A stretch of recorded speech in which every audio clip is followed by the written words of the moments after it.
I'm going to be covering the May 2024 horoscopes for all 12 signs. This is a huge mover and shaker month.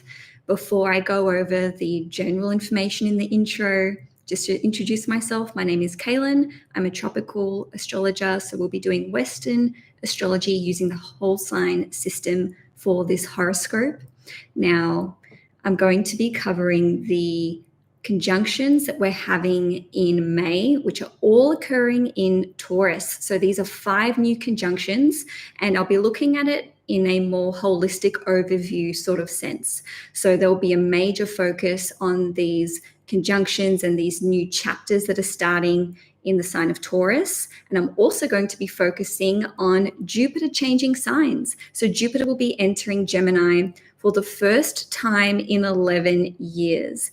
No matter what sign you are, this is going to have an impact on you. So you can watch your horoscope for your ascendant, sun, and moon sign. The ascendant sign, generally speaking, is the most accurate overall. The sun sign horoscope will tell you about your career, your life goals, and your big dreams, as well as your life calling.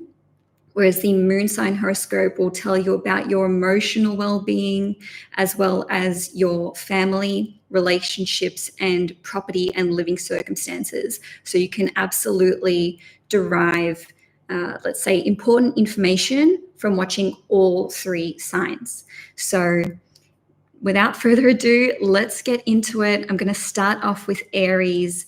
Aries risings, sun, and moons. First and foremost, we've got your second house in Taurus being activated by all these conjunctions occurring in Taurus. And then we're going to have Jupiter transiting Gemini in your third house. So this is a new 1-year cycle that is starting for you, Aries. So the second house relates to finances, resources, possessions, our valuables, anything that we consider to be of value. So this entails what our personal values are. It also rules over beauty. It rules over the face, especially the lower half of the face. So it rules over teeth too, and diet, food, cooking. And it's a really, really creative sign and house. Okay, so the second house and the fifth house are very much connected to creativity. So as an Aries rising, you are going to experience a new moon in Taurus on the 8th of May. On the 13th, there will be a Sun-Uranus conjunction at 23 degrees. On the 18th of May, Venus will form a conjunction at 23 degrees Taurus. On the 18th or 19th of May, depending where you live in the world, the Sun will conjunct Jupiter at 28 degrees Taurus. And on the 23rd of May, we have a full moon in Sagittarius in your 9th house. And it will be opposing the Venus-Jupiter conjunction at 29 degrees Taurus. So I'm only going to mention these dates once per sign. You can refer to the, I'm going to add, no, I've already added it. You can refer to the description box where I have all the transits and all the dates listed if you need to go back and have a look at that for reference.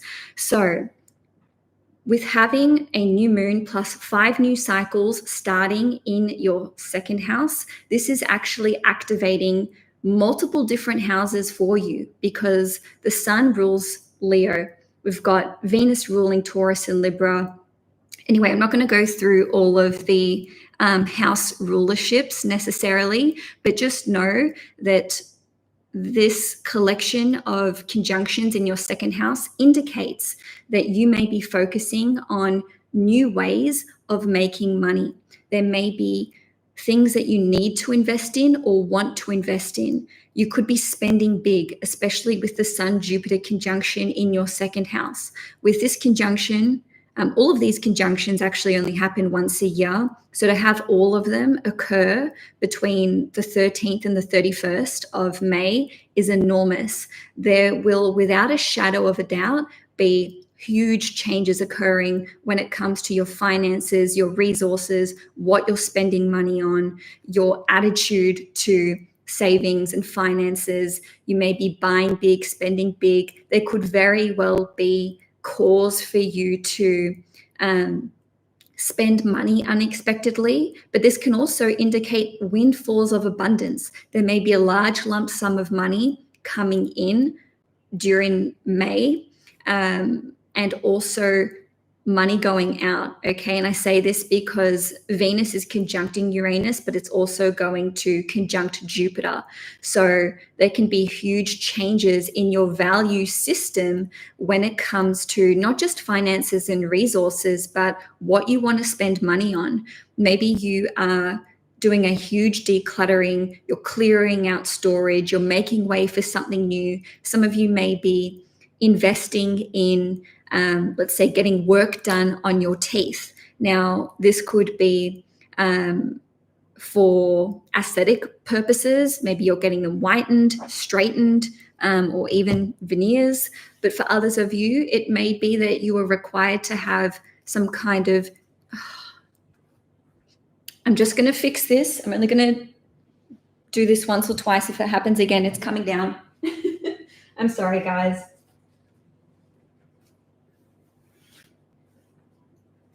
Thanks for your patience. Okay, so some of you may be needing to get work done on your teeth, but also this can indicate that there is a huge perspective shift when it comes to your physical appearance, how you're doing your hair, how you're doing your makeup. Maybe you want to go makeup free. Maybe you are changing your style, how you're presenting yourself, how you're dressing. Some of you may receive some kind of important heirloom. Maybe you are being gifted something that's of a really high value. There's so many different ways that this can play out. The second house is actually also associated with the second marriage. So some of you may be getting married for the second time, or some of you may be choosing to end your second marriage around this time. In any case, as I mentioned at the beginning, the second house is all about finances and resources.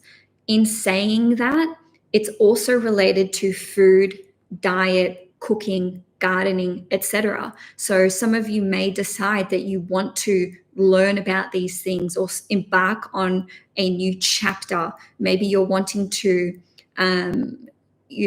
let's say plant a vegetable garden. Maybe there's a big focus on you learning something creative, learning about gardening, learning about permaculture and nature, etc.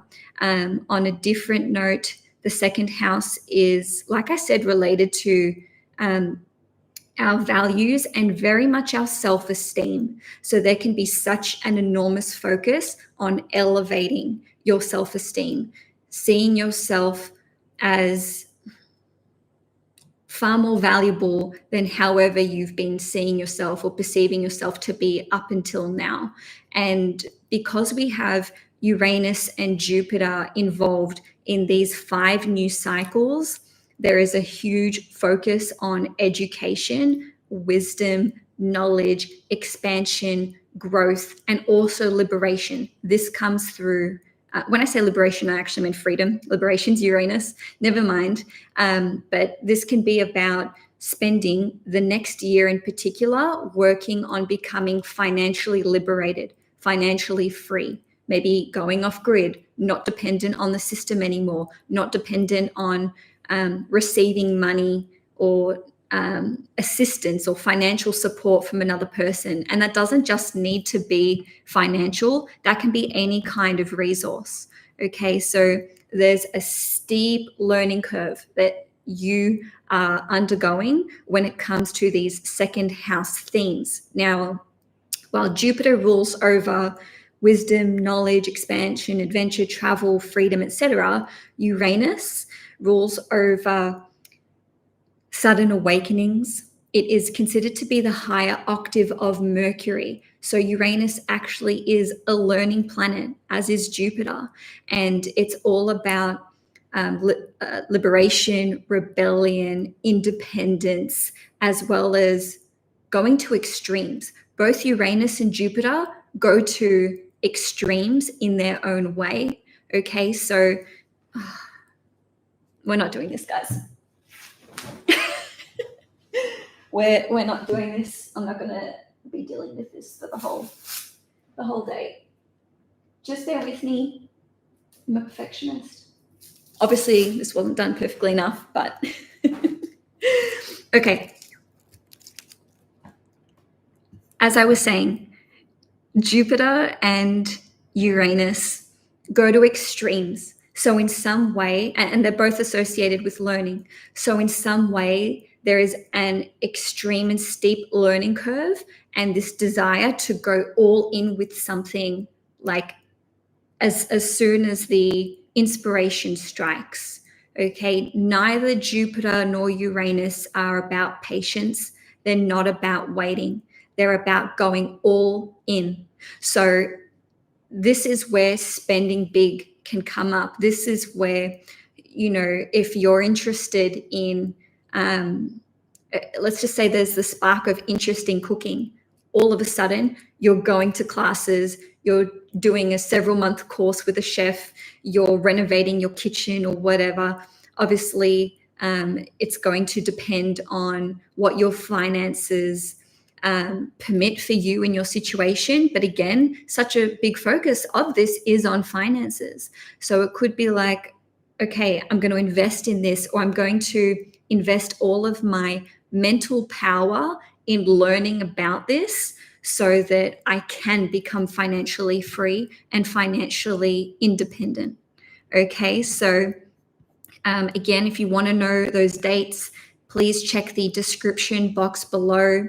But in a nutshell, this is all taking place between the 13th and the 31st in terms of the conjunctions, and just a special focus on the full moon on the 23rd. So this is in Sagittarius at 2 degrees in your 9th house, and it opposes the Venus-Jupiter conjunction, which is at 29 degrees Taurus. This can indicate this activation to your 9th house. So this could be having an epiphany, some kind of download, finishing a course, having some kind of spiritual, religious, or political realization or shift in perspective. The 9th house is also to do with coaches of all kinds, our faith, our big goals and dreams for the future.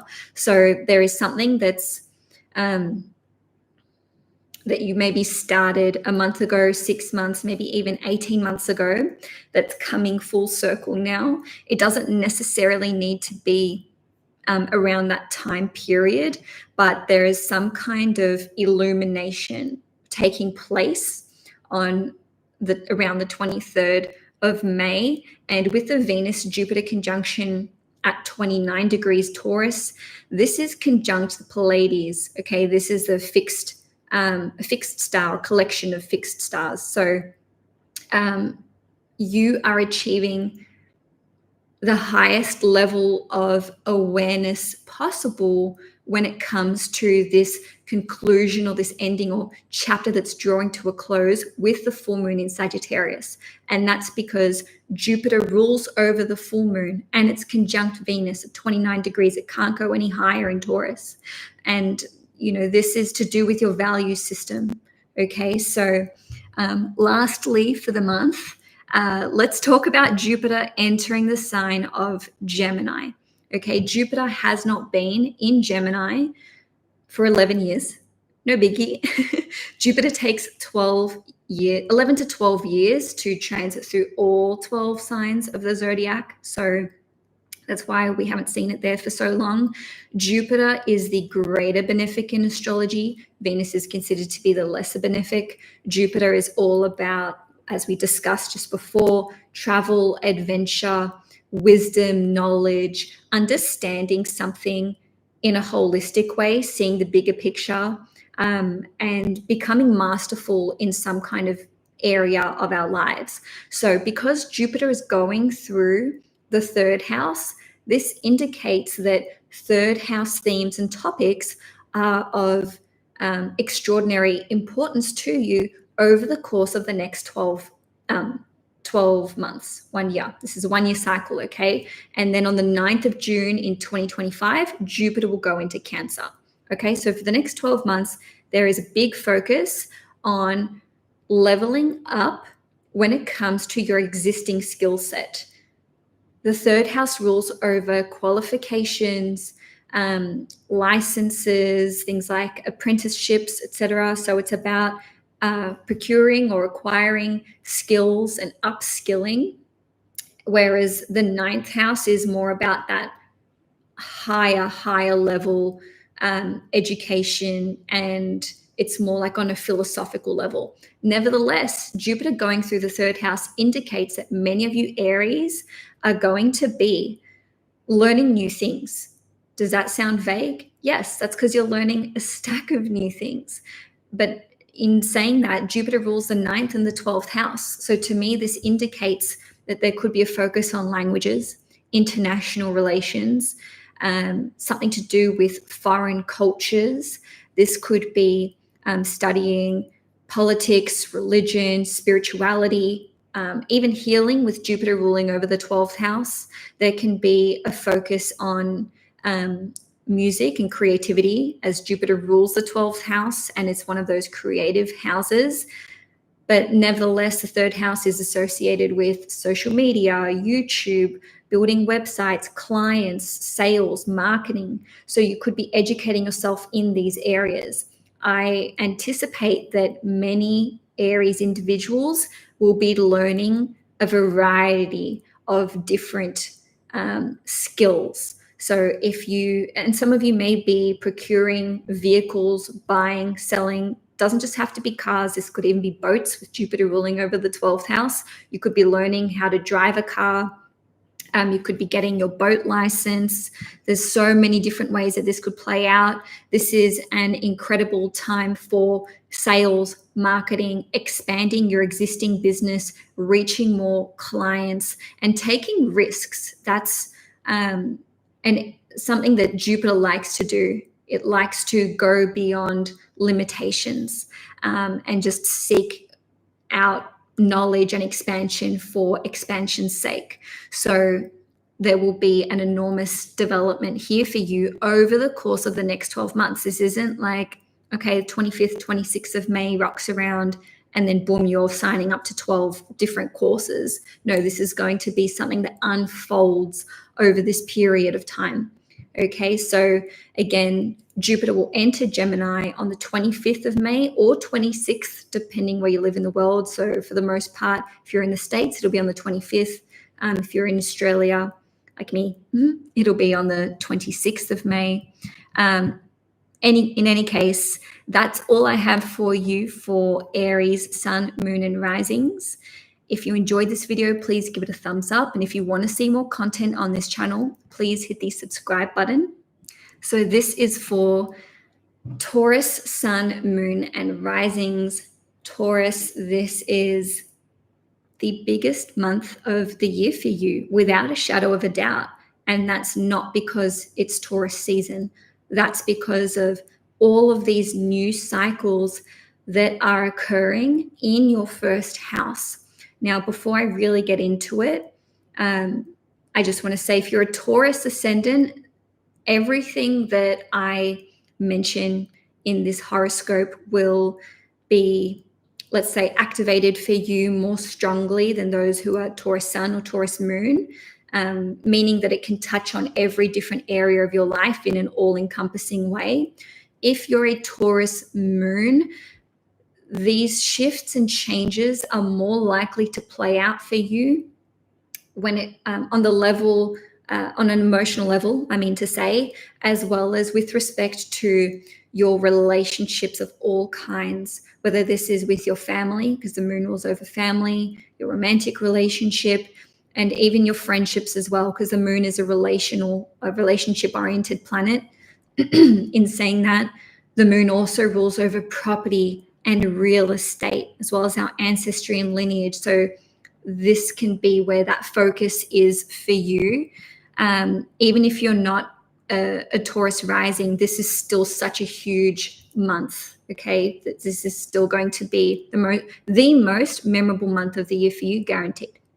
Okay, so if you're a Taurus sun, like me, these changes are going to, new cycles, I mean to say, are going to be playing out with respect to your career, your life purpose, your big goals and dreams, feeling more authentic. The sun is also associated with vitality. It's not just the ascendant. So this can be to do with your health, and the sun can also affect, physicality as well, not just the ascendant. So there can be big shifts coming through for your life purpose, your career, and even if you're retired, it doesn't matter. It's not just career. It's like, what do I want to do with the rest of my life then?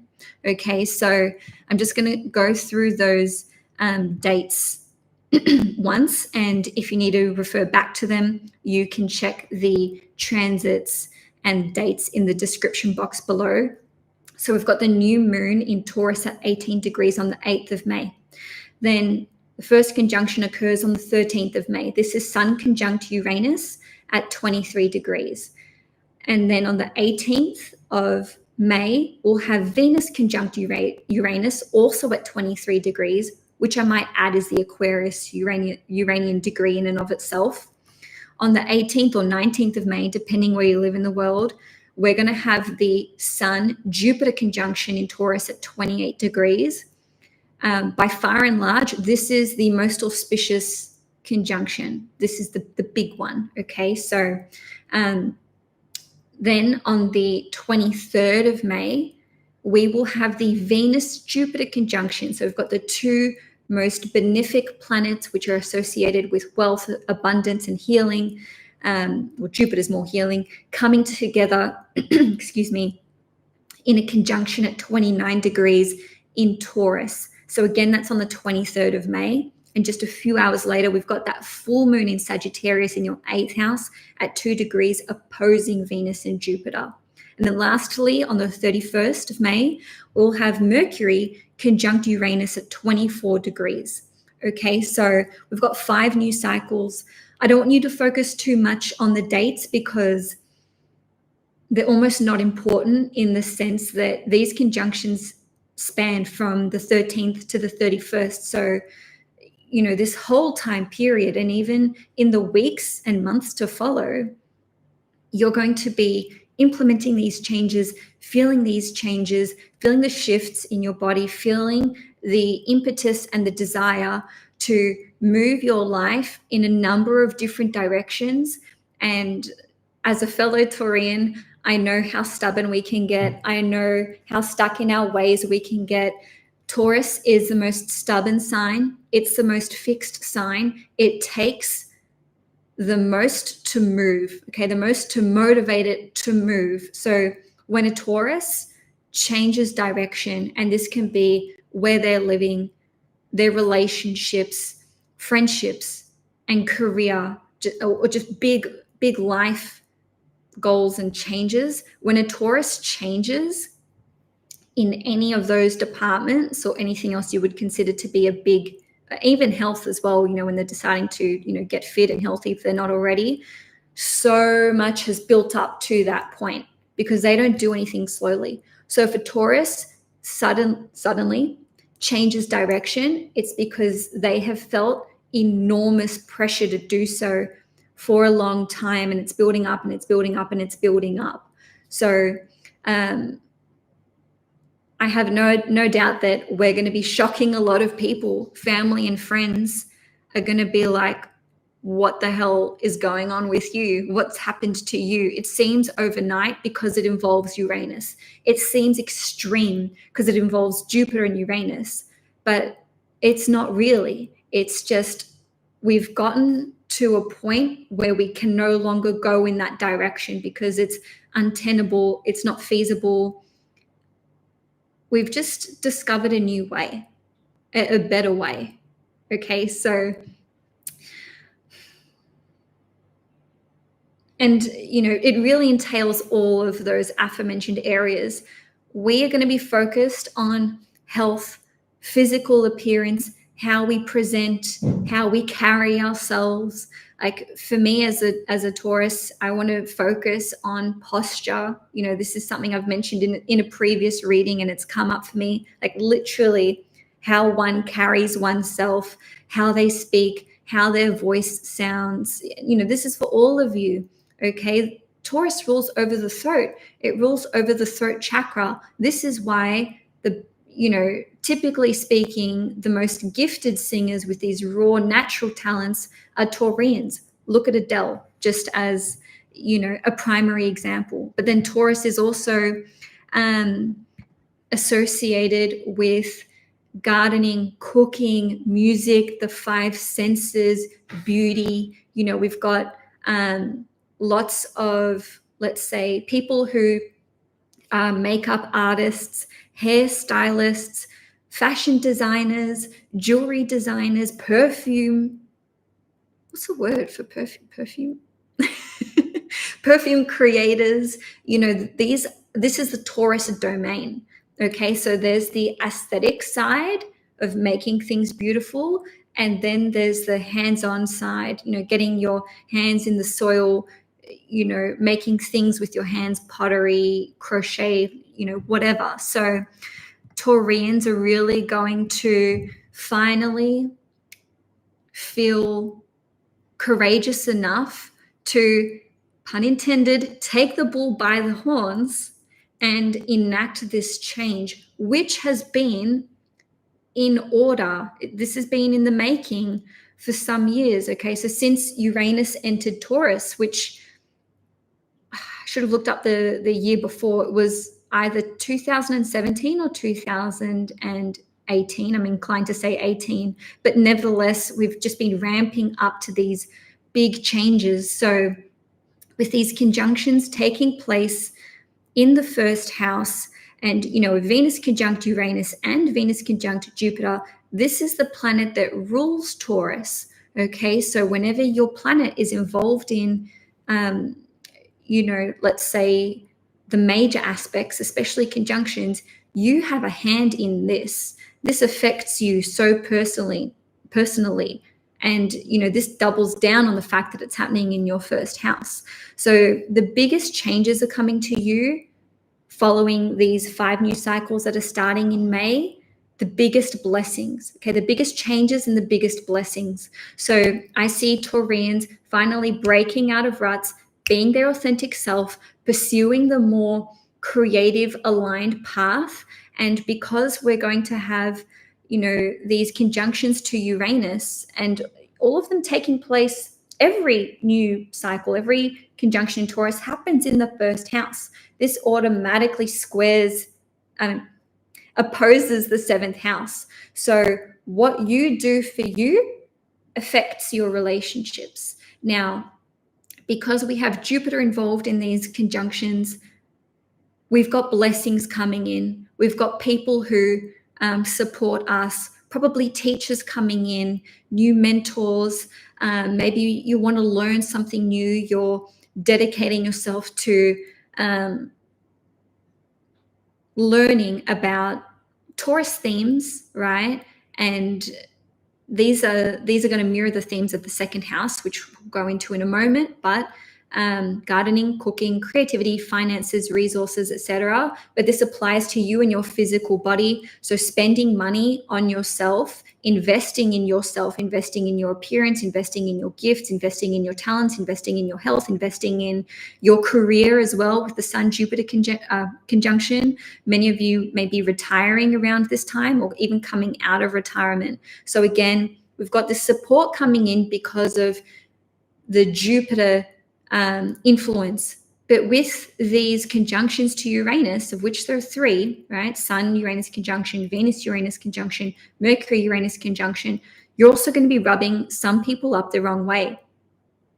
I imagine that new people will enter your life in May or in the weeks to follow these conjunctions, and other people will oppose what you're doing, which can either create friction and potentially lead to the breakdown in certain relationships. And this doesn't just have to be romantic. This can be clients, this can be friends, etc. This can even be business partnerships and who you do business with. Or maybe you're just, changing your offerings. I'm not offering this service anymore. I'm going in a new direction, etc. So we're really covering the whole gamut right? I hope that this is making sense to you Taurians, as it does to me, because I really feel like we've been waiting for change for so long, and we've been just clamoring towards it, almost on hands and knees, just like, I want this new change. And don't get me wrong, that's not to say that you haven't enacted any change up until now. I feel like Taurians have been just moving pieces around a chessboard, for those of you who are familiar with chess, and you're setting things up for the perfect strike. It's like, I can't miss, bullseye. Okay, so these changes are coming. The time to strike will be in May. Lots of new cycles are starting, and with that, lots of cycles are ending. So don't resist what's naturally falling away from your life at this time, because it's meant to.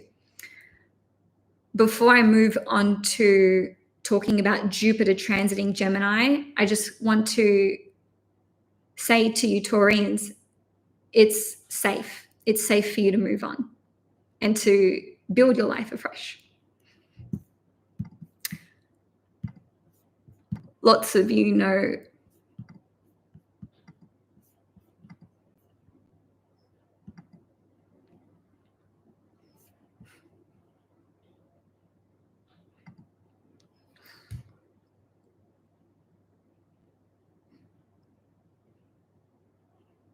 I'm going to be really vulnerable here. Lots of you know the journey that I've been on for the last 16 months. And I'm so happy that I've made the changes. The changes that I have to follow my heart. And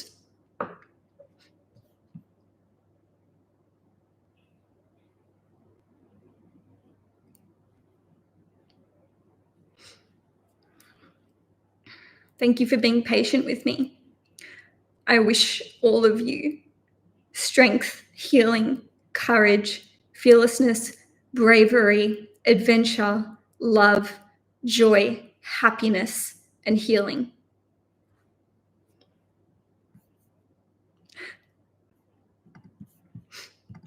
Thank you, guys. All right, Jupiter and Gemini. Let's switch gears. I'm a Gemini rising. Jupiter is going to enter the sign of Gemini for the first time in 11 years on the 25th or the 26th of May, depending where you live in the world. So if you're in the States, this will be on the 25th. If you are in Australia, like myself, this will be on the 26th. This is a new 1-year cycle for us Taurians. Okay, so Jupiter is finishing up with blessing us towards the end of May. And sometimes it takes the whole 12 months to actually be able to look back and go, okay, this is what I achieved. This was the blessing and the healing that I wanted and that I needed.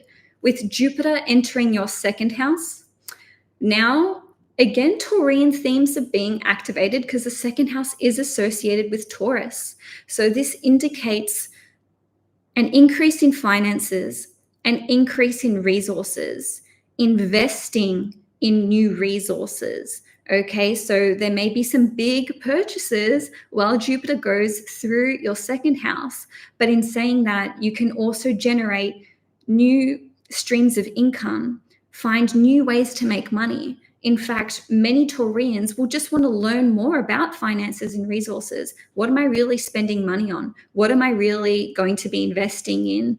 Where am I spending too much money? Where do I need to spend more? The second house is also associated with our self-esteem. So Jupiter going through the second house is actually one of the best transits for elevating our self-esteem. I'm worth more than this. I'm worth more than what I'm receiving. Or it can even be felt as I can put my prices up now. I can charge more, or I deserve more in relationships. I'm going to walk out of this job, or I'm going to, ask for what I deserve. And that doesn't even just need to be financially. This can even be Taurians just spending on themselves and investing in themselves in a creative sense. This can be learning about anything that the second house rules over and making improvements and enhancements here, and maybe going to extremes. So Jupiter through the second house can manifest as an intense interest in learning about food, farming, cooking, gardening, nature, permaculture, etc. And so you may be going on a deep dive into these areas. There may be a steep learning curve which occurs. Jupiter in the second house can indicate wanting to cook foods from different cultures. This can also indicate wanting to, or actually not just wanting to, but healing what the second house rules over. Jupiter rules over the throat.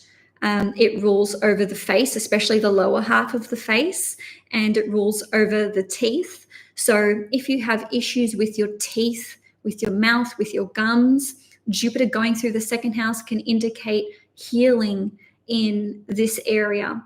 If you have issues with your thyroid, if you have issues with your esophagus, or anything to do with like your voice box, or anything to do with your throat, immense healing can come through here as well. I will note that sometimes Jupiter will exacerbate something so that we draw our attention here. Okay, so with the second house ruling over diet, this includes intolerances. So, if you have a gluten intolerance or a lactose, or if you're lactose intolerant, or you have certain allergies, by the way, I'm not putting out any kind of health advice here. Jupiter going through the second house may exacerbate this so that you focus on healing it and then become free from it. All right. So in a nutshell, Jupiter through the second house indicates this new 1 year, 12-month cycle where it's a focus on finances, resources, diet, possessions, valuables, resources, self-worth, and anything that you value. It's very much related to self-love. Okay, so Taurus, it's such a huge month for you. If you enjoyed this video, please give it a thumbs up. If you want to see more on this channel, please subscribe. I'm now going to move on to the sign of Gemini. This is for Gemini, Sun, Moon, and risings. I'm a Gemini rising myself, so I'm super, super excited for Jupiter through Gemini, but I am going to talk about that after I go through the Taurus cycles and the activations to Taurus. So your 12th house is activated this month. Your first house is activated as well. And these, in total, we're looking at 6 new cycles, all about 1 year each. So the 12th house and the first house, there's so much change coming through. All right, so for Gemini, Sun, Moon, and risings, on the 8th of May, we've got a new moon in Taurus. On the 13th of May, we've got Sun conjunct Uranus in Taurus at 23 degrees. The new moon's at 18 degrees. On the 18th, Venus conjunct Uranus at 23 degrees. On the 18th or 19th, Sun conjunct Jupiter at 28 degrees Taurus. On the 23rd, Venus conjunct Jupiter at 29 degrees Taurus, and this coincides with the full moon in Sagittarius at 2 degrees in your 7th house. And on the 31st of May, we've got Mercury conjunct Uranus at 24 degrees. I'm only going to go through those dates once. You can refer to them in the description box below for reference. So with so many conjunctions happening in the 12th house, we really need to look at what the 12th house rules over. It's so connected to healing. It's connected to intuition. It's connected to creativity, inspiration, our dreams, our fantasies, as well as what we do that is self-sabotaging in nature. So this is very much like our subconscious belief systems, our subconscious behaviors, not just belief systems. And it's a very emotional house. It is associated with going inwards and healing, as well as isolation. So until Jupiter enters Gemini, at one point or another, we're going to have Sun, Moon, Venus, Uranus, Mercury, Jupiter, all in your 12th house.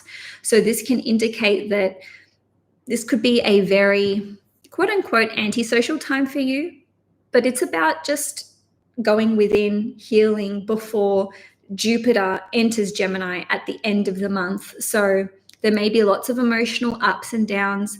There may be a desire to learn new things in an intuitive way, in an esoteric sense. Some of you could be getting into music, acting, anything to do with healing, developing intuitive gifts, psychic gifts. The 12th house is related to hypnosis, past life incarnations and regressions, and the subtle, anything to do with subtle energy, anything to do with healing. Okay, so I think many Geminis are going to experience sudden downloads of information, sudden awakenings, spiritual awakenings, as well as, I dare say, overnight healing. Okay, because with Sun conjunct Uranus, Venus conjunct Uranus, and Mercury conjunct Uranus, Uranus is about liberation. It's the higher octave of Mercury. Okay, so it can indicate this letting go, which is instantaneous and even spontaneous. And this may be prefaced by a very low point, a depressive point, feeling like you've reached rock bottom emotionally in some instances, only to just rise like a phoenix from the ashes. Okay, so spontaneous, sudden awakenings and healings and freedom from addictions and self-sabotaging behavior is absolutely possible, as well as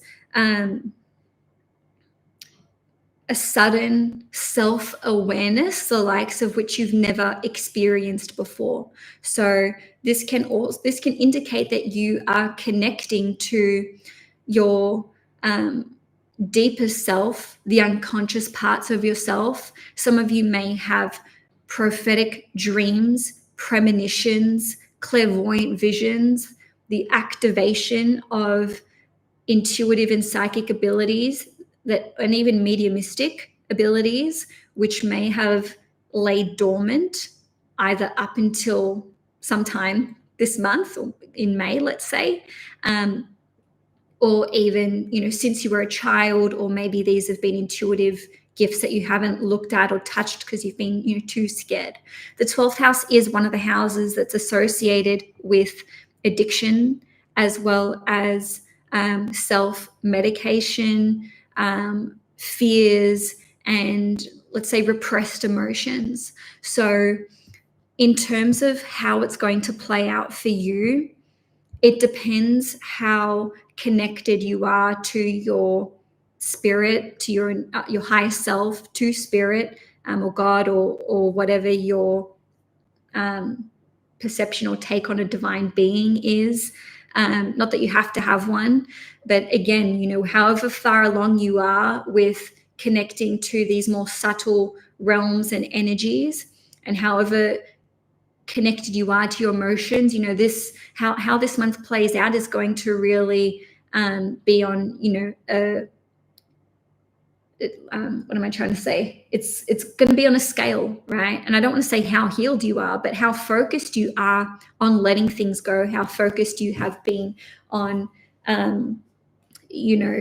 liberating yourself from negative behaviors, emotions, people, entities, etc. Okay, so so much healing is coming through to Gemini.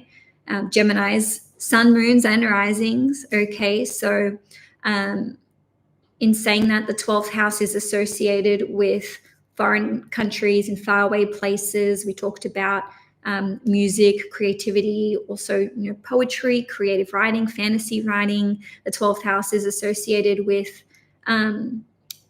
the hotel industry, pharmaceuticals, medications, hospitals, etc. So, if you work in any of those areas, as well as, photography, acting, anything to do with healing, then this can be taking that in a new direction or developing a new dynamic to these skills or to your career or business. A lot of you may see it more as like a true calling or a life purpose rather than putting words on it like, oh, it's my business or whatever. But I digress.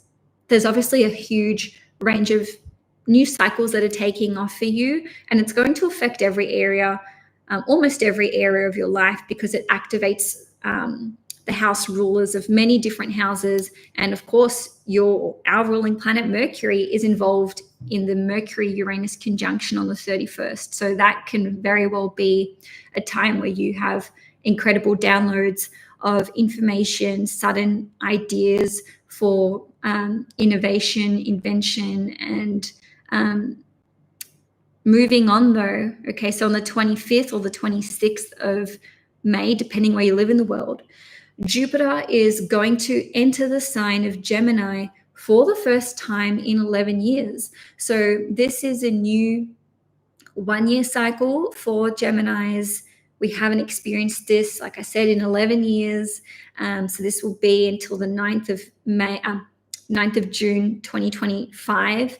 And Jupiter going through the first house is the biggest blessing that you can experience, because Jupiter is the greater benefic. It rules over healing, wealth, prosperity, abundance, wisdom, adventure, travel, our belief systems, our faith, our sense of faith as well. So Jupiter going through the first house can indicate that there are travel opportunities. So many Geminis are going to be wanting to broaden their horizons. This is a great time for great year, 12-month period, for travel, for relocation, for education, for learning new things, for maybe even starting a master's program or PhD, or you may decide to step into the role of mentor, teacher, coach, maybe developing your own courses or content, let's say educational content. There is a big blessing that comes through to your health, your physicality, your vitality. So this can be increased energy levels, improvements on your health, also focus on healing. Now, Jupiter going through a sign for 12 months does not mean that the second or the Jupiter enters that sign, or even a week or a month later, that boom, we're healed.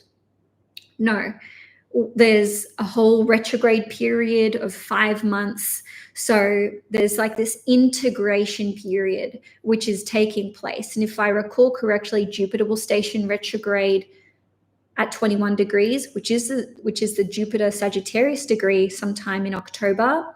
I digress. The point is that it's a steep learning curve. It's a journey. Jupiter rules over journeys. It's an adventure. It's about expanding and broadening your horizons. This can also indicate taking a relationship in a new direction or to a different level. Okay, so Jupiter rules your 7th house, which is Sagittarius, and it's transiting the first house. So it's activating that first 7th house axis in 2 ways.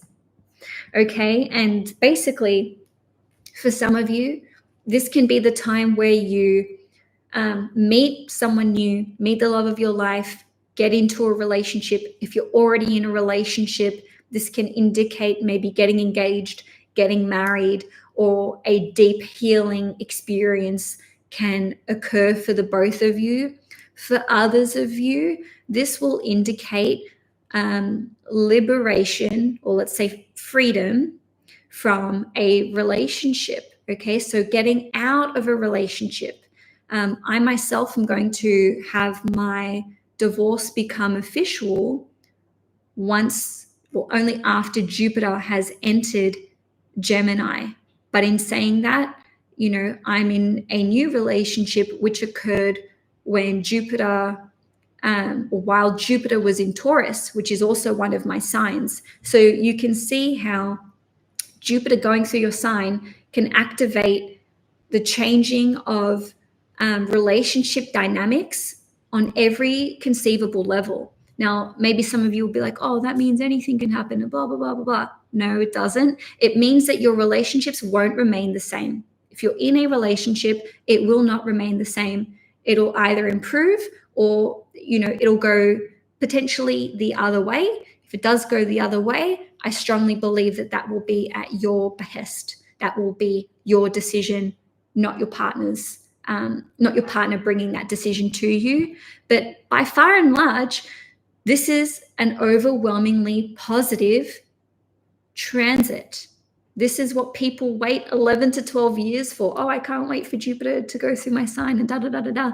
This can also indicate getting pregnant. It can indicate giving birth. It can indicate becoming a parent, whether that's for the first time or whether that is again. Even I would say becoming a grandparent, because Jupiter rules the 10th house.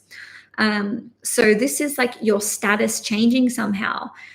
It doesn't just need to affect you on a romantic level. Jupiter going through the first house highly or indicates at a high level that you will be connecting with people who are from different cultures and backgrounds, or people who share the same spiritual, religious, and or political beliefs as you. This can indicate, like I said, you becoming a teacher, but this can also indicate that you and your partner want to learn something together. You want to embark on a journey together, maybe even start a business together, because Jupiter rules the 7th and the 10th house for you. Okay, so there's so much to look forward to, Gemini. There's so much to look forward to. I have no doubt that this 12-month period will be one of the biggest for you when it comes to learning. And that's about anything and everything. Okay, so anything that you want to learn, anything that you're passionate about, Jupiter through the 12th house, the first house, indicates that you can learn quickly, absorb information quickly, and read a bunch of books. I've just started, reading again. I've got my Kindle.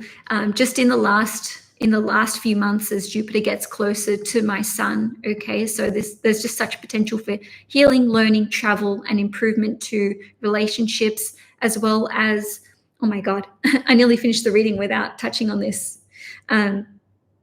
Connecting to your life purpose, connecting to your true calling, feeling inspired, knowing which direction you want to go in, having the vision for your future, and having the courage and the determination, and probably more importantly, the energy to work towards that. Because Jupiter being in Taurus in your 12th house has forced Geminis to soul search. It's forced them to go inwards. It's meant that Geminis maybe haven't been as social as they otherwise would have been, because ruler of the 7th house in the 12th house can be disconnection from friends, close one-to-one relationships. So you may have even, I dare say, lost some friends over the last 12 months, and that doesn't need to be in the physical, real way, but possibly, but it could just be a social disconnection. And now Jupiter going through your first house, especially when it crosses your ascendant. Okay, so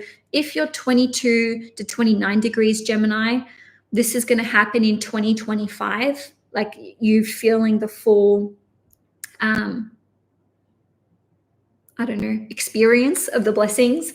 But 0 to 21 degree Geminis, once Jupiter is on your ascendant and crosses it, this is where what I've been saying can take off in a large way, especially travel opportunities. Okay, so if you've felt lost, if you've been in a rut, if you haven't known what to do with your career, if you have felt disconnected from purpose, disconnected from even your physical body, and like I said before, socially, Jupiter going through Gemini is just going to turn that up to 100. Okay, so that's all I have for you, Gemini, Sun, Moon, and Risings. I hope that you enjoyed this horoscope. If you did, please give the video a thumbs up and feel free to subscribe if you want to see more on this channel. Okay, so Cancer, Sun, Moon, and Risings. The houses that are activated for you for May, these 6 new cycles that are starting, are in the 11th house in Taurus, so 5 cycles starting there, and Jupiter going through Gemini in your 12th house towards the end of the month. Okay, so I'm just going to run through the dates just once. If you need to refer back to them, check the description box below. On the 8th of May, there's a new moon in Taurus at 18 degrees. On the 13th of May, Sun will conjunct Uranus in Taurus at 23 degrees. On the 18th of May, Venus will also conjunct Uranus, also at 23 degrees Taurus. On the 18th or 19th of May, depending where you live in the world, we will have the Sun-Jupiter conjunction at 28 degrees Taurus. This is a lot of people's one of the favorite transits for the year because it's associated with blessings and vitality and expansion in a positive way. On the 23rd of May, Venus will form its annual conjunction in the sign of Taurus. So Venus and Jupiter coming together at 29 degrees. Just a few hours later, on the 23rd, we will have the full moon in Sagittarius at 2 degrees. That's in your 6th house, also opposing the conjunction. Lastly, on the 31st of May, Mercury will conjunct Uranus at 24 degrees Taurus. So let's break down the 11th house. And then after we go through these conjunctions, we're going to focus on Jupiter being in Gemini. All right, so the 11th house is all about your wider community and network. It's a house which is connected to friendship, residual forms of income, passive forms of income, people investing in you. So this can be getting benefactors and investors involved. The 11th house is associated with your long-term goals and dreams for the future. It is associated with long-term projects and also marketplaces, things, social media, anything that's trendy, anything that's going viral. It is associated with rewards, accolades, acknowledgements, prizes as well. So it's a lucky house. Maybe I should have started with that. The 11th house is a lucky house, and it is a money house, and Taurus is a money sign. And we've got Uranus and Jupiter being involved in all of these, well, at least one or the other being involved in each of these conjunctions. So where does one even begin? All of these are 12-month cycles, give or take, like a month or so. Okay, so with Jupiter ruling over expansion, growth, progress, adventure, prosperity, good fortune, good luck, wealth, abundance. Sorry if I'm repeating myself. In some way, shape, or form, that is coming to your friends, your wider network, your residual and passive forms of income, rents, royalties, dividends, as well as you receiving the, let's say, acknowledgement and praise that you deserve for a job well done. This can also indicate, the 11th house is also indicated with PhDs, whereas 9th house is masters. So some of you may be starting a PhD.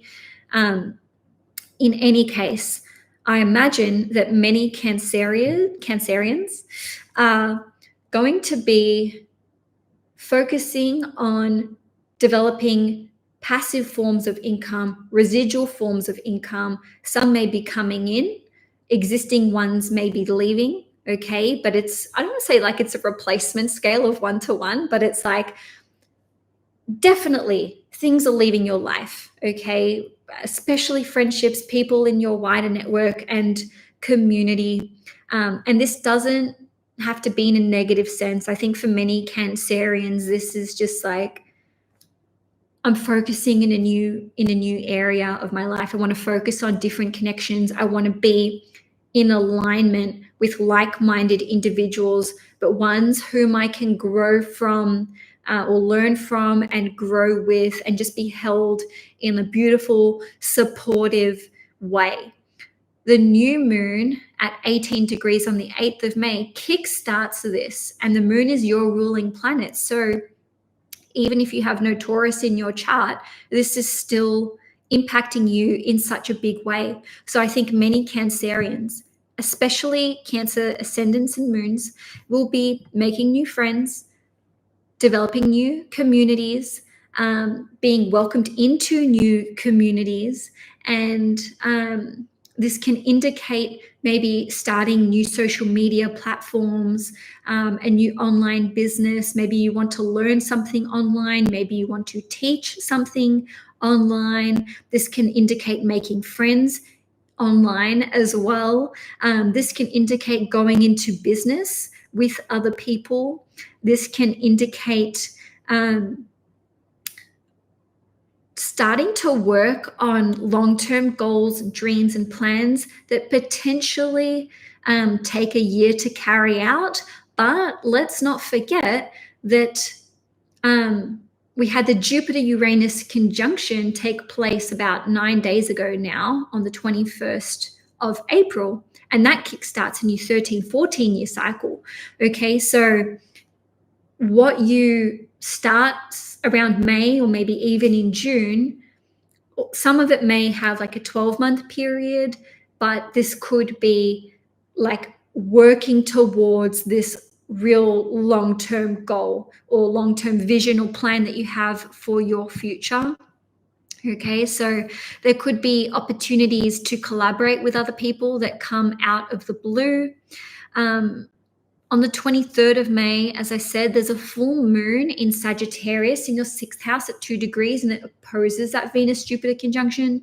So this can indicate, let's say, the completion of some kind of 6th house theme or goal. So this can be, coming full circle with your health, a health treatment, a work project, a service that you offer.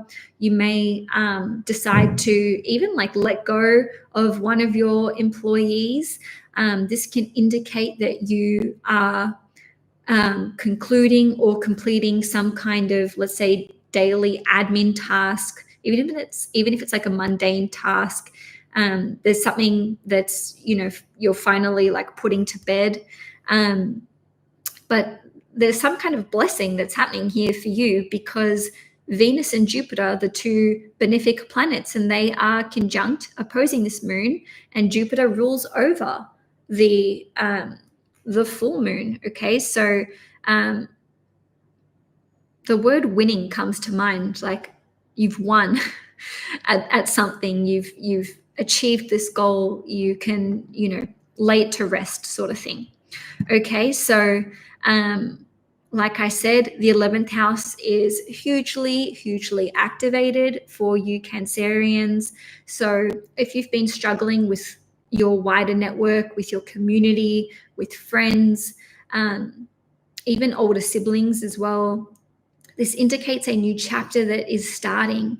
And for some of you, you could be at the helm of this new community.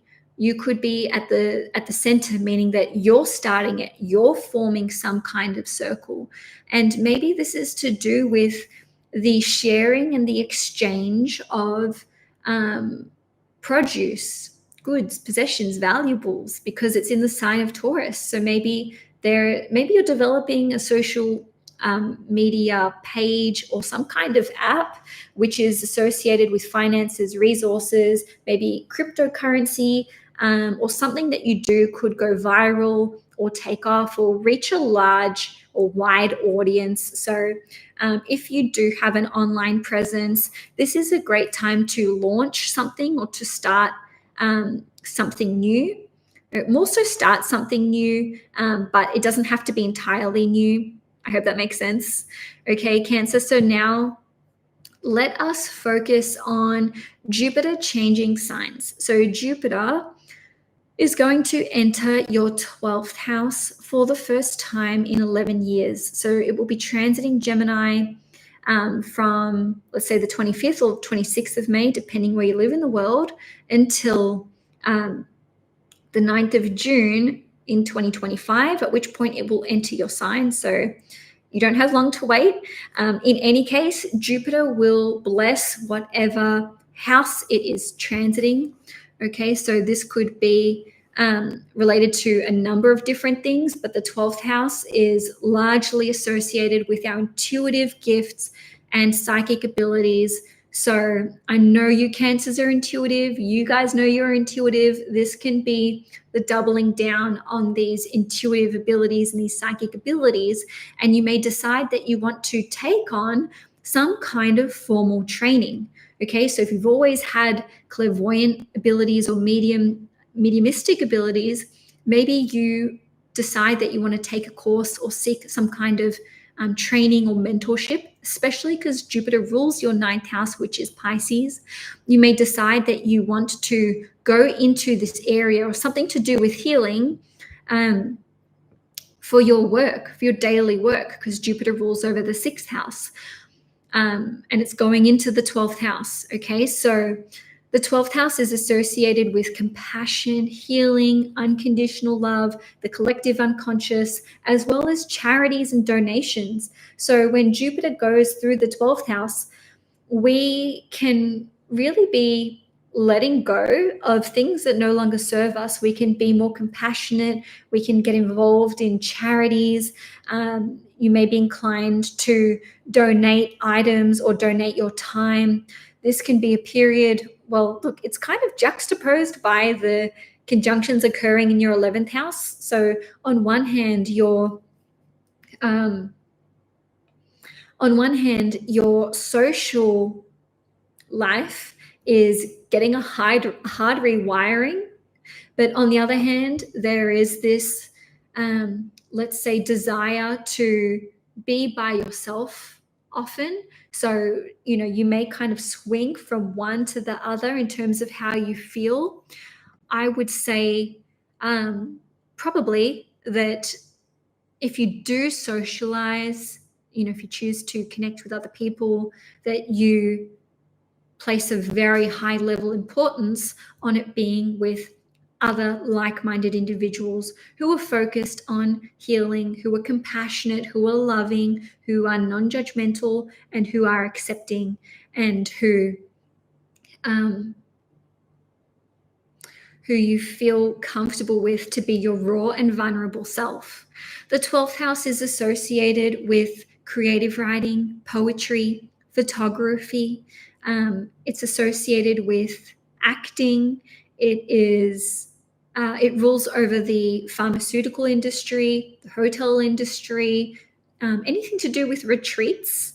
Okay, and it's also one of the houses that's associated with foreign countries, but it's more like culture shock, foreign, faraway countries. We're not just talking about Australians going to New Zealand. Okay, so you may develop a strong interest in any of those areas that I've just mentioned. You may start working in one of those industries, especially because Jupiter rules over your 6th house, which is connected to work and daily service.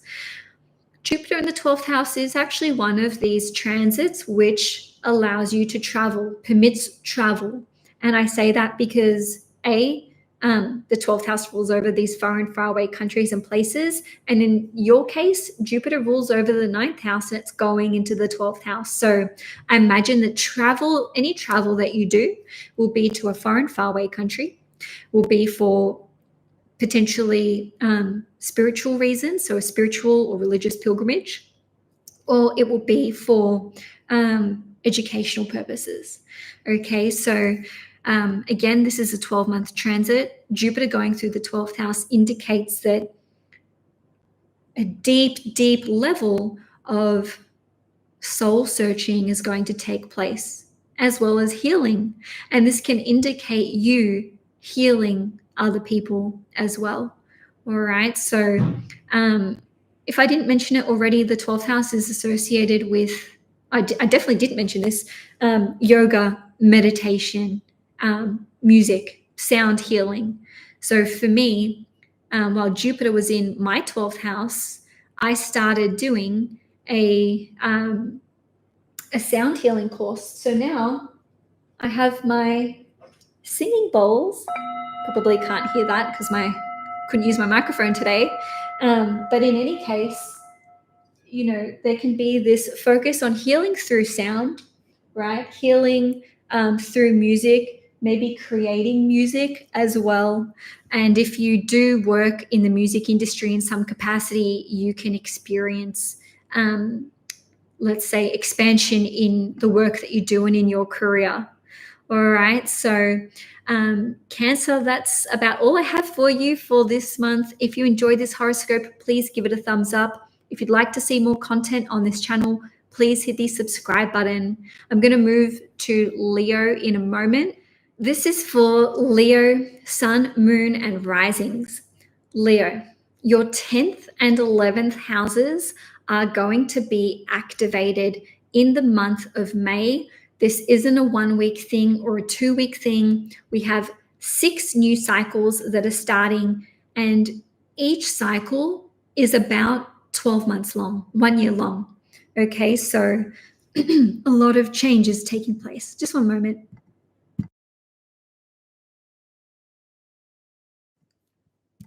Sorry, guys, I had 2 months off and yeah, getting a croaky throat already, croaky voice. So Leo, first I want to start off with looking at these activations to your 10th house in the sign of Taurus. I'm only going to go through the dates once. Feel free to refer to the dates in the description box below if you need to for your reference. On the 8th of May, there's a new moon in Taurus at 18 degrees. On the 13th of May, the sun will conjunct Uranus at 23 degrees Taurus. On the 18th of May, Venus will conjunct Uranus at 23 degrees as well in Taurus. On the 18th or 19th of May, depending where you live in the world, the sun will form its annual conjunction with Jupiter at 28 degrees Taurus. Highlight that one because this is a really auspicious date, especially for Leos. I'll repeat that one. It's on the 18th or 19th of May, sun conjunction Jupiter. On the 23rd of May, Venus will conjunct Jupiter at 29 degrees, and it will oppose, or the full moon will take place just a few hours later, and it will oppose that conjunction. So the full moon is in your 5th house at 2 degrees. And lastly, on the 31st of May, Mercury will conjunct Uranus at 24 degrees, and that's in the sign of Taurus as well, of course.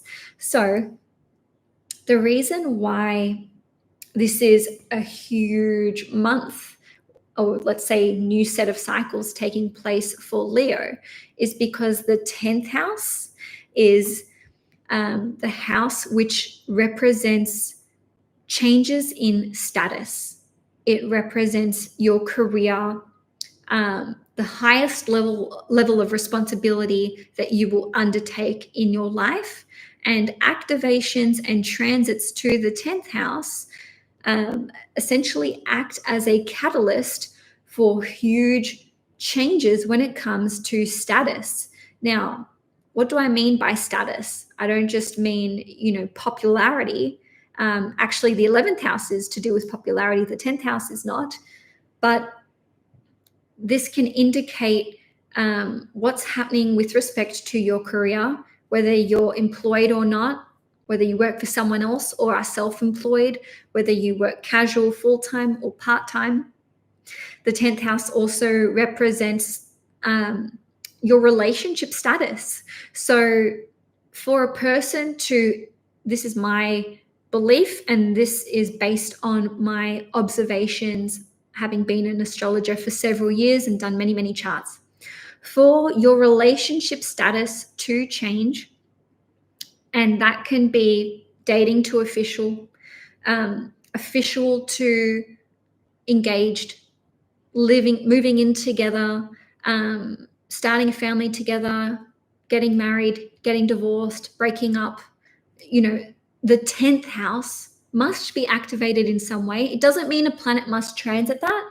It means that the ruler of the 10th house must be activated. So, educational lesson aside, having these 5 new cycles take place in your 5th house indicates that on all those different fronts, changes can be taking place. This is a huge indicator for promotions, career changes, industry changes, type of work, or the capacity in which you work changing. This can also be an activation for becoming a parent, or extending your family somehow. And this can be being a step parent, being a foster parent, adoptive parent. Doesn't mean having biological children. It's just that the 10th and the 4th house axes are associated with parenthood, and that is with the 10th house because this is where we have the highest level or form of authority. If you are a parent, you have authority, right? And while I'm going in this direction, the same can be said for if there is some kind of change to child support or custody, right? So we've got career, we've got relationship being affected, and also your role as a parent, however active or inactive that may be. The 10th house also rules over your reputation, and it's a time where you are noticed. People are noticing what you are doing. This is friends, family, employers, authority figures as well. So this can be a time where, you should be careful when it comes to the law, especially because we've got these conjunctions to Jupiter, which rules over laws. And, the 10th house can be authorities and legal bodies and government, etc. So this is a great time and to embark on a new chapter when it comes to career, throwing your hat in the ring for a promotion. Some of you may simply be getting married around this time, whether you had planned it this way or not. Yes, the breakdown of relationships may occur for some of you, but in any case, this is a huge life-defining 12-month period for you because, like I said, these new cycles kick off that 12-month period, the 5 new cycles in Taurus. So if you have felt lost when it comes to career, if you have felt let's say stuck or stagnant when it comes to relationship status or your reputation in some kind of way or department, these new cycles are kickstarting some kind of change. Now, on one hand, the conjunctions to Uranus can indicate sudden inspiration coming through, sudden changes, developments, opportunities, right? So it might be that someone offers you a job, it comes out of left field, and or maybe you have to act on it really quickly. And maybe this indicates a shock departure or exit from your existing workplace. Even if you don't work for someone else, this can be the work that you do for yourself. I'm over it. I don't want to be an accountant anymore. I don't want to be, a plumber anymore. Like whatever it is, it doesn't matter. It can just be like, oh my God, I'm over that and I'm ready to try something new. And it could be the difference between night and day. Yes, we talked about how this is a 12-month cycle. Some of it may be gradual, right? But some of it could be sudden. And I really do think that there are a bunch of different changes happening.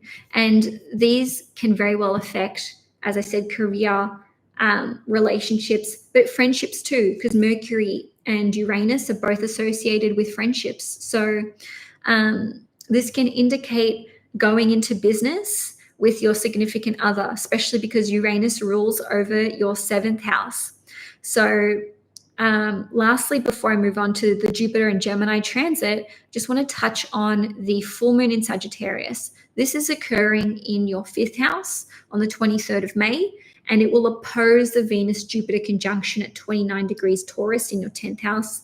The 5th house is to do with love, romance, fun, adventure, children, etc. Creativity, owning your own business and whatnot. So the full moon can be something coming full circle, something being illuminated for you, the conclusion of something, or it reaching its peak. Okay, so this can be Leos maybe launching a business, releasing a service or a product. This could be the completion and conclusion of a creative project, even if it's at home.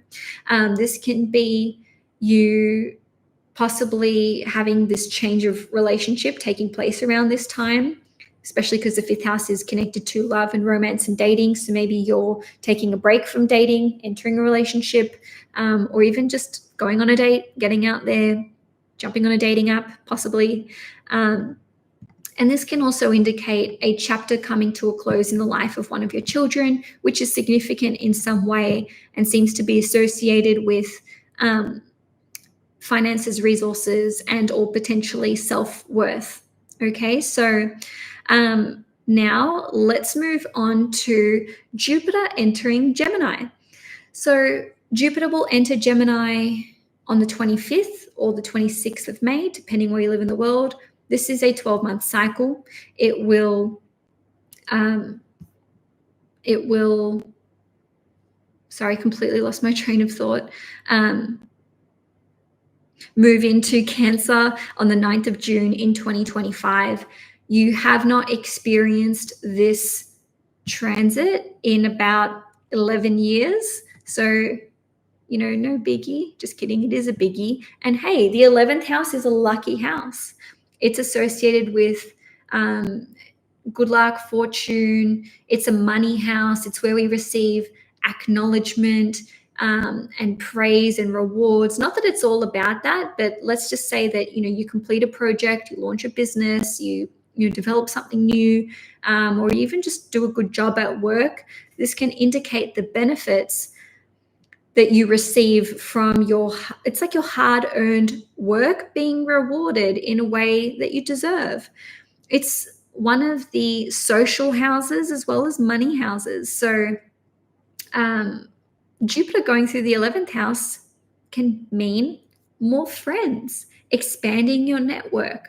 Okay, so, if you only have a handful of friends, which is probably unlikely for Leo, this can see you making more friends, meeting new people, as well as having, let's say, opportunities that come through the people that you meet. So it's like, hey, this opportunity could have come through a client or a friend of a friend, etc. So this can absolutely indicate meeting people online as well. The 11th house is associated with our social media online presence, also like our fan base.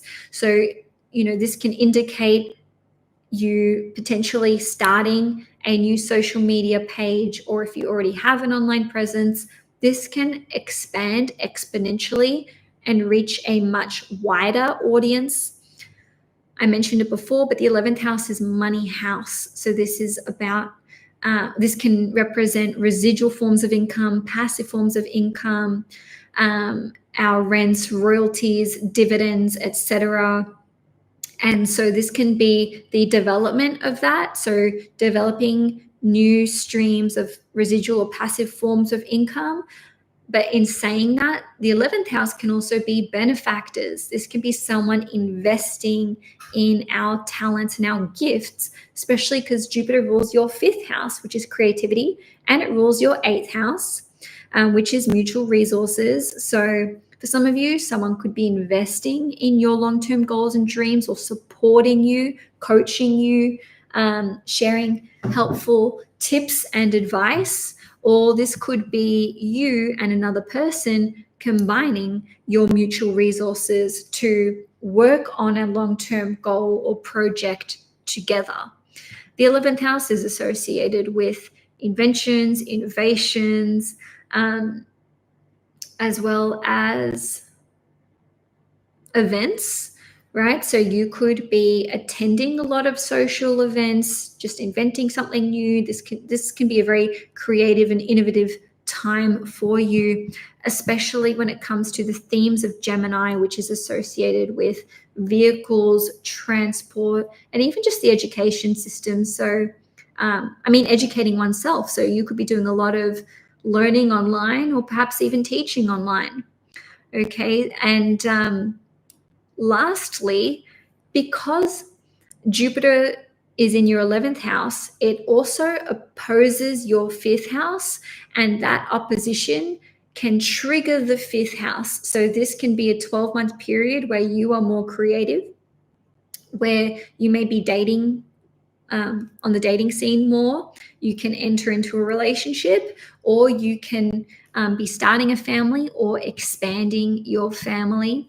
If you have children, this can indicate that your child may be entering into a relationship, or there could be some kind of adventure that they're going on, or like a significant healing taking place, or freedom from a certain situation.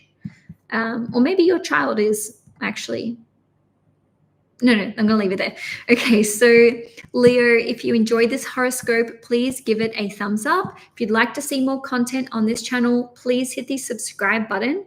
All right, so this is for Virgo, Sun, Moon, and risings. The two houses that are activated in a really big way for you in May are your 9th house in Taurus and your 10th house in Gemini. I love this for Virgos because these 5 new cycles that are taking place are all trining Virgo, i.e. helping us. I'm a Virgo moon myself, hence us. Okay, so I'm only going to run through the dates once. If you need to refer back to them, check out the transit list in the description box below. On the 8th of May, we've got a new moon in Taurus at 18 degrees. On the 13th of May, we've got the Sun-Uranus conjunction at 23 degrees. These are all in Taurus, okay? On the 18th of May, we've got the Venus-Uranus conjunction also at 23 degrees. On the 18th or 19th of May, we will have the annual Sun-Jupiter conjunction at 28 degrees Taurus. That's a big one, okay? Just highlighting that. On the 23rd of May, we've got the Venus-Jupiter conjunction, super positive, like I said, on the 23rd, and that will coincide with the full moon in Sagittarius at 2 degrees. That full moon's in your 4th house.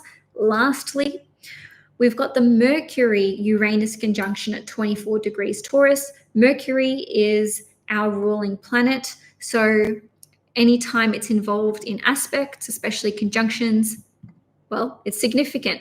Okay, so in saying that, to have a new moon plus 5 new cycles all taking place in a 2-week period, I mean, that's significant in and of itself. Well, it's, more than 2 weeks. I digress. The 9th house needs to be analyzed in order to understand what changes are taking place, what new cycles are occurring. The 9th house rules over higher forms or higher levels of education. Okay, this is not primary school. This isn't just, doing like a 6-week course. This is understanding something holistically and also in terms of the bigger picture. And it's a real deep dive into learning and educating oneself. And that is, I suppose, why the 9th house is associated with our belief systems, because we've come to believe this through what we've understood at a broader level. Okay, so the ninth house isn't just about education, it's our belief systems, religious, spiritual, political, as well as how you even think that the world works. How did life come to be on earth? Do you believe in a higher faith or a god, goddesses? It doesn't matter what you call it. This is like your understanding of source energy. Okay, so the ninth house is associated with the law. So legal matters could be something of an area of focus for you over the next 12 months. The ninth house is associated with international travel, foreign affairs. This can even indicate applying for visas or permanent residency. We'll get to that in a moment. The ninth house is also associated with teachers, mentors, coaches, etc. Whether this is you taking on or you being taught something and a teacher or a mentor or an educator coming into your life or a coach, or you stepping into that role, or both. Okay, so none of this is mutually exclusive. Maybe all of this is playing out for you in one way or another. It is my experience. The ninth house to me is also associated with interstate travel. I had very strong activations to my ninth house, I think ninth house ruler as well, when I drove across the country to basically set up a whole new life. I've just moved from Victoria, where I was born and raised. I had never lived more than 1 hour away from my parents and the house that I grew up in. And now I'm like 2 states away. So I've gone from the bottom of Australia to far north Queensland, for those of you who are interested. I did a little post about this in the last couple of weeks. So the long and short of it is that the ninth house is associated with travel, long journeys. These can be by car. These are absolutely also by plane. Okay, so we've talked about education, belief systems, travel, the law. It's a very spiritual house as well. I feel like I'm missing something really core. In any case, it's very much associated with your big dreams and goals for the future, your faith, what you put your faith in, and of course, as I said before, what you believe in. Okay, so with these conjunctions taking place, on one hand, we have Jupiter here in the ninth house, where it rightly belongs, in the sense that Jupiter is naturally associated with the ninth house. So there is this, let's say, appetite to learn, to expand, to grow, to learn about different cultures, to make friends with people from different parts of the world. There is a huge shift that's taking place when it comes to your belief systems, and these cover those aforementioned areas: spiritual, religious, political, etc. But it goes beyond that, because we've got these cycles taking place in Taurus, and Taurus is associated with our external reality, the 5 senses. It's what we can touch, smell, taste, hear, and see. Okay, so somehow our beliefs, spiritual, religious, political, whatever, our big goals and dreams for the future, they're being crystallized by Virgo over the course of the next 12 months, and the seeds get planted in May. So this is like, if this is what I believe, if this is the vision that I see for my life, for my future, if this is what's in my heart of hearts, then I need to go after this. I need to make changes. And both Uranus and Jupiter, where we had that conjunction last month, they're associated with going all in and extremes, in the sense that Uranus has this unexpected, shocking quality to it. So you can be making shock decisions, which are associated with what you're learning. You know, you may be signing up for a course or learning something new, as in like enrolling in studies which are going to take up a lot of your time, and which are, let's say, motivated by your spirit, your belief system, your value system, especially because Taurus rules over values. So Jupiter is about expansion, even for expansion's sake. That's like the dark side of Taurus. So that's like, let's say, greed, right? But ultimately, Jupiter just keeps expanding and expanding and expanding. So we have these two planets which are involved. At least one of them is involved in each of the 5 conjunctions.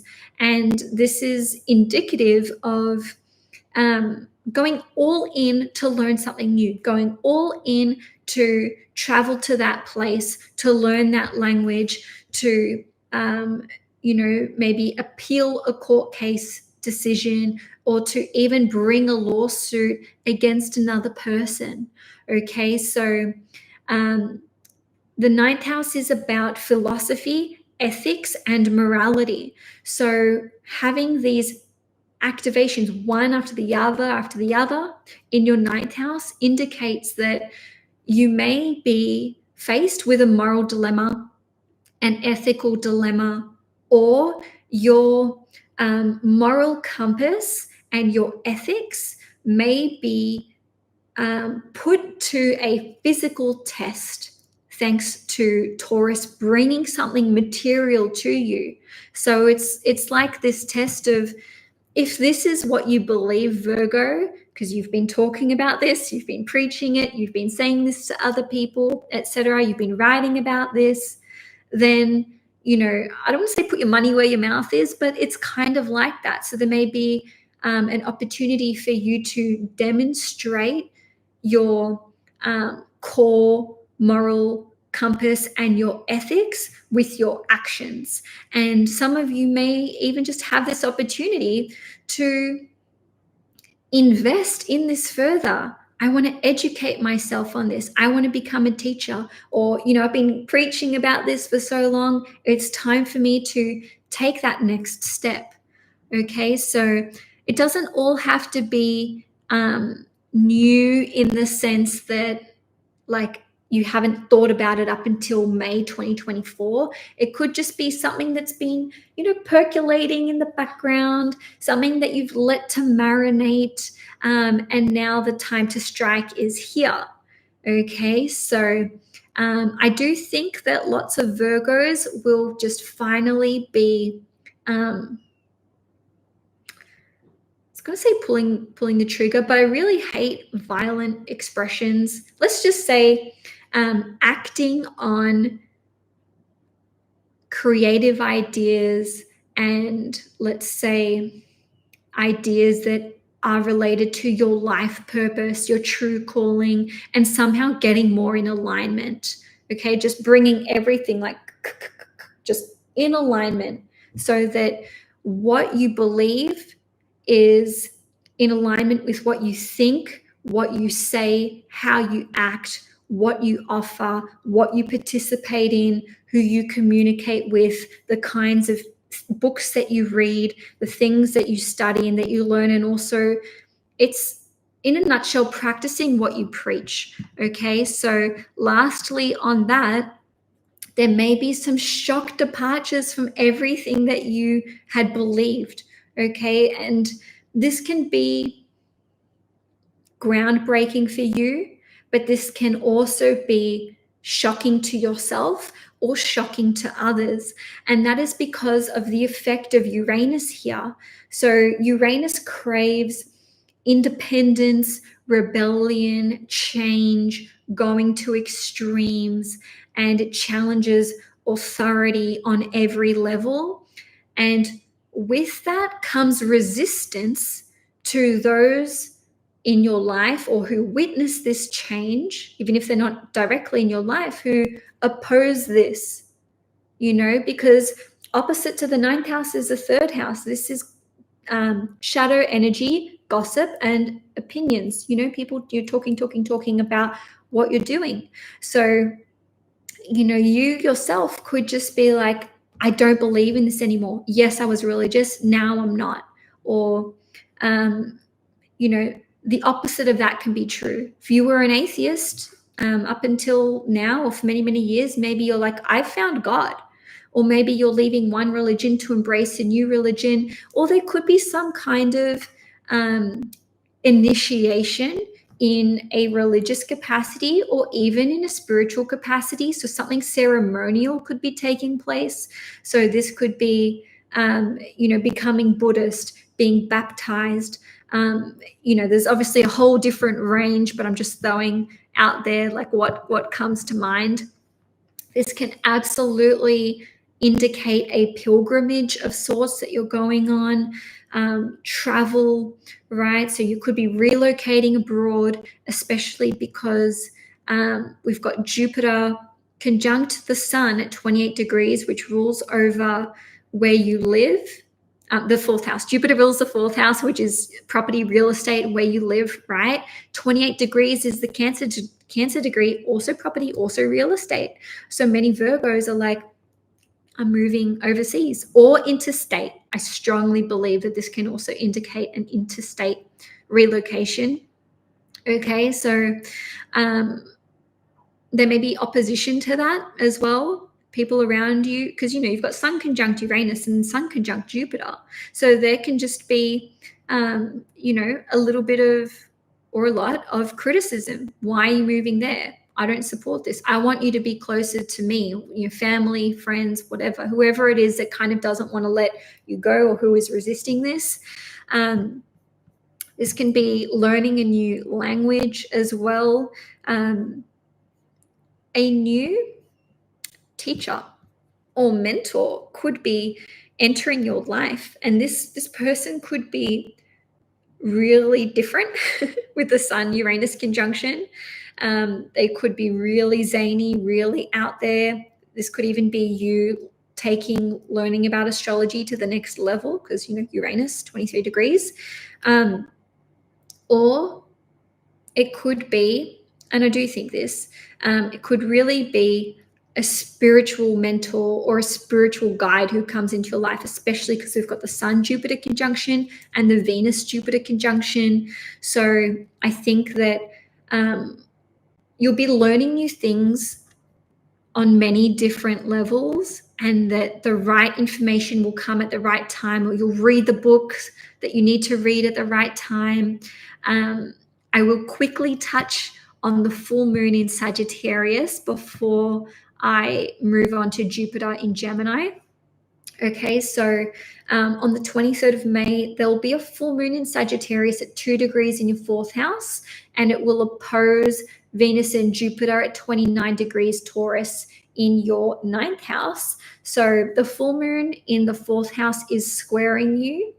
Just realized this is closely squaring my moon, but I digress. So this can indicate investing in something for your home, for your property. This can indicate you potentially having important conversations with your family or with your significant other, or even the person, flatmates that you live with, friends, etc. And this is likely to be about your values, because it's at 2 degrees, which is the Taurus degree, and or probably both, finances and resources. What are you spending on? What resources do you need? Do you need to let go of something? Are you procuring something? And this can also indicate like finally putting let's say, a hairy topic to bed or to rest. So you're overcoming some kind of argument or disagreement, or point of tension, or source of tension, really. Even if you live by yourself, this can indicate that you may have to spend a bit of money to invest in something for your property, or for your home, or you could actually receive money. You could receive an important resource or resources or money from your family, or to put towards your home, or both. And it could actually be that you are contributing your finances or resources to a family member as well. So if it's not playing out on a material level, though I dare say it will, this can indicate a potentially emotionally turbulent time, especially if you are between 0 and, I want to say, 5-10 degrees Virgo. On the 25th or the 26th of May, depending where you live in the world, Jupiter will enter the sign of Gemini for the first time in 11 years. So it's transiting your 10th house for the first time in 11 years. The 10th house is associated with your career, your reputation, your highest level possible of authority. It's also associated with the legacy that you're working towards leaving behind.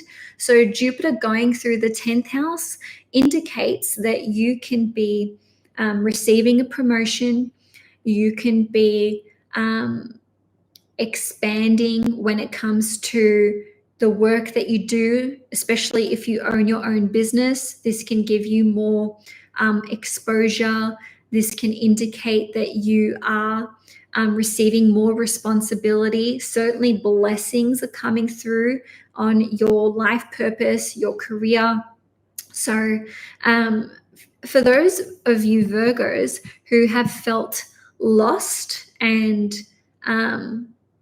just a little directionless or uncertain about which direction to take your career, or what your life purpose is, what is your soul's calling, Jupiter going through your 10th house can indicate that you are discovering what this is. And if you already know what that is, then you're actually taking tangible steps to work towards that. Jupiter rules your 4th house, which is related to property and real estate. And it rules your 7th house, which is related to relationships, whether this is, your significant other, your marriage partner, business partner, or even clients. So Jupiter ruling the 4th and the 7th and being in the 10th can indicate status changes when it comes to property and real estate. Okay, so this can indicate purchasing property with another person. It can too indicate buying or selling property. It can indicate going into business, either with a business partner, collaborating with another person, or going into business with your spouse or your significant other. Because the 10th house is one of the parental houses, it's on that 10th house axis. This can indicate becoming a parent or expanding your family even further. Certainly, this too can indicate becoming a grandparent. Again, this is a 12-month transit, but basically Jupiter going through the 10th house is a time where you're really, really visible. Whatever you do for work, whatever you create, whatever you put out, you are getting noticed, whether this is by your employers. Even when you walk down the street, Jupiter going through the 10th house is like all eyes on you. People are noticing you. There's something about your energy and your aura which is drawing awareness to you. Okay, so because the 10th house rules over career, and this is especially the case for Virgo ascendants and Virgo moons, Virgo ascendants and Virgo suns, Jupiter going through the 10th house can indicate taking risks in your career, traveling for your work. It can indicate becoming a teacher, teaching what you know, producing educational content. This is also an indicator of getting married. This includes Virgo moons as well. So Jupiter ruling the 7th and going into the 10th can be a significant relationship status changer, for want of a better term. So for some of you, it could be coming out of a relationship. This happened to me when Jupiter was in my 10th house by sign, when Jupiter was transiting. I just want to make sure this is correct. Yeah, when Jupiter was transiting my midheaven, this is when my marriage started to break down, or when we officially separated. Okay, so it can be freedom or liberation from a relationship or a marriage, but this absolutely can indicate getting into a new relationship, getting engaged, or taking your relationship to the next level.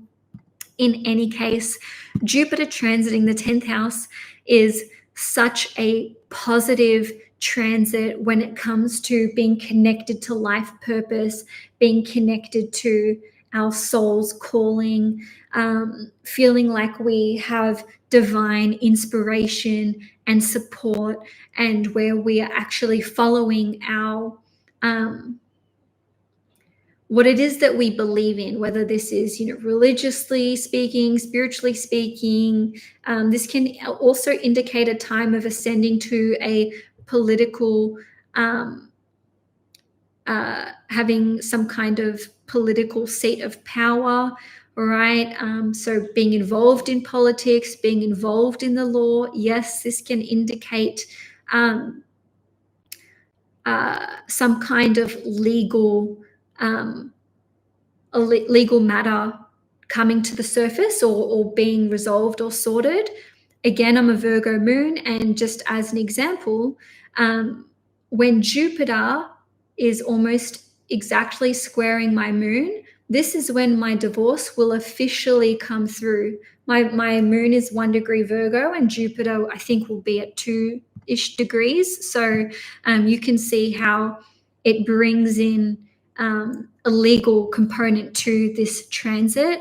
But in any case, it's such a positive time of blessings, of feeling aligned with your path in this world, in this life.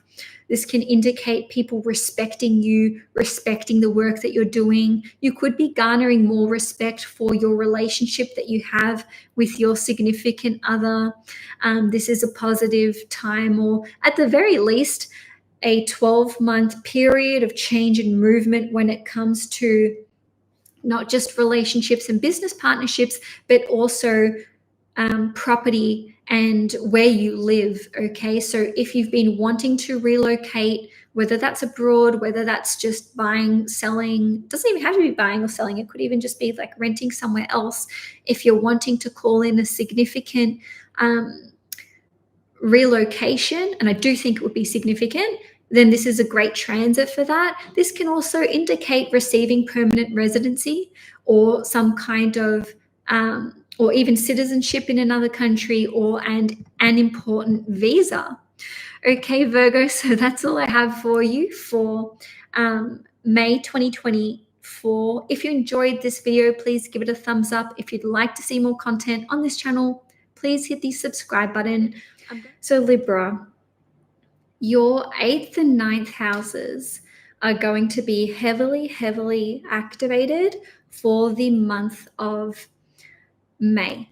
So we've got 6 new cycles that are starting. I'm going to run through these dates just the once. If you need to refer back to them, you can check the transits in the description box below. All right, so on the 8th of May, we've got the new moon in Taurus at 18 degrees. So this is all in Taurus for now. On the 13th of May, we've got the Sun-Uranus conjunction at 23 degrees. This happens about once a year.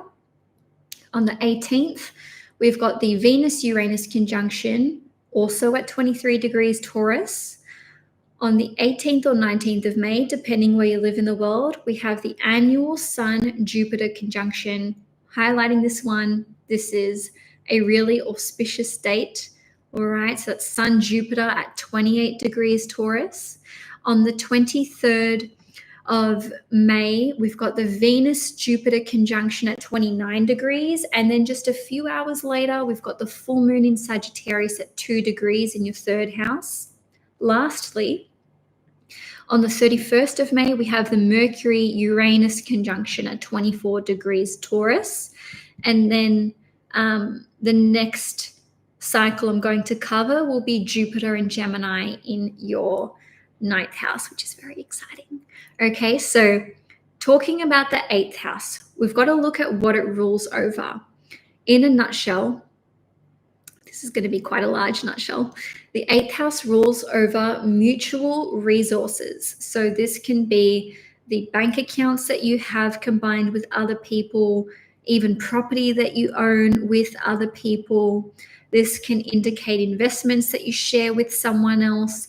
The eighth house is also indicative of the money that you manage for other people, and even financial planners, so people who help you to manage your resources and money. Even child support is seen, and alimony money is seen in the eighth house. Okay, so taking it a little deeper, the eighth house is a very psychological house.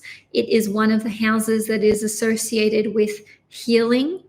And the flip side of that, we've got the eighth house ruling over fears and addictions. Okay, so deep healing can take place when we have eighth house activations. The eighth house also rules over anything occult. It rules over anything esoteric. It rules over taboo topics, conspiracy theories. Don't want to be shadow banned or just have my algorithm stuffed for this video, even saying that. So annoying. Anyway, the eighth house rules over anything we want to keep private, hidden, secrets. It's also a very suspicious, even paranoid house as well. And the eighth house ultimately is about intimacy and vulnerability. Okay, so this is why it rules over mutual resources. That's what you share with another person. And it's an emotional house because this is about being intimately involved with another person. That can be on an emotional level or on a sexual level. The eighth house is associated with sex as well as death and rebirth. So it's an extremely fertile house. And again, this is where we get these links to healing, right? So for something to be fertile, it must be born from good health, right? So in any case, we've got these 5 new cycles that are starting in the sign of Taurus in your 8th house, plus the new moon. And ultimately, each of these cycles, Sun and Uranus, Venus, Uranus, et cetera, they are all about 12 months long. Okay, so these conjunctions happen about once every 12 months. To have 5 in the one sign in just a couple of weeks is rare and significant. And because of the sheer amount of activations that we are having in such a short space of time, this is where we get like this momentum and build up towards manifesting something into fruition or into reality. The 8th house is associated with manifestation as well. So vision boards, visualizing what you want to experience, what you want to call into your life, or even what you want to leave your life. All of this is important. Visualizing healing, good health, any kind of, let's say, spiritual ritual that you do to help with your healing or what it is that you want to manifest. This could have a really, really tangible impact and effect.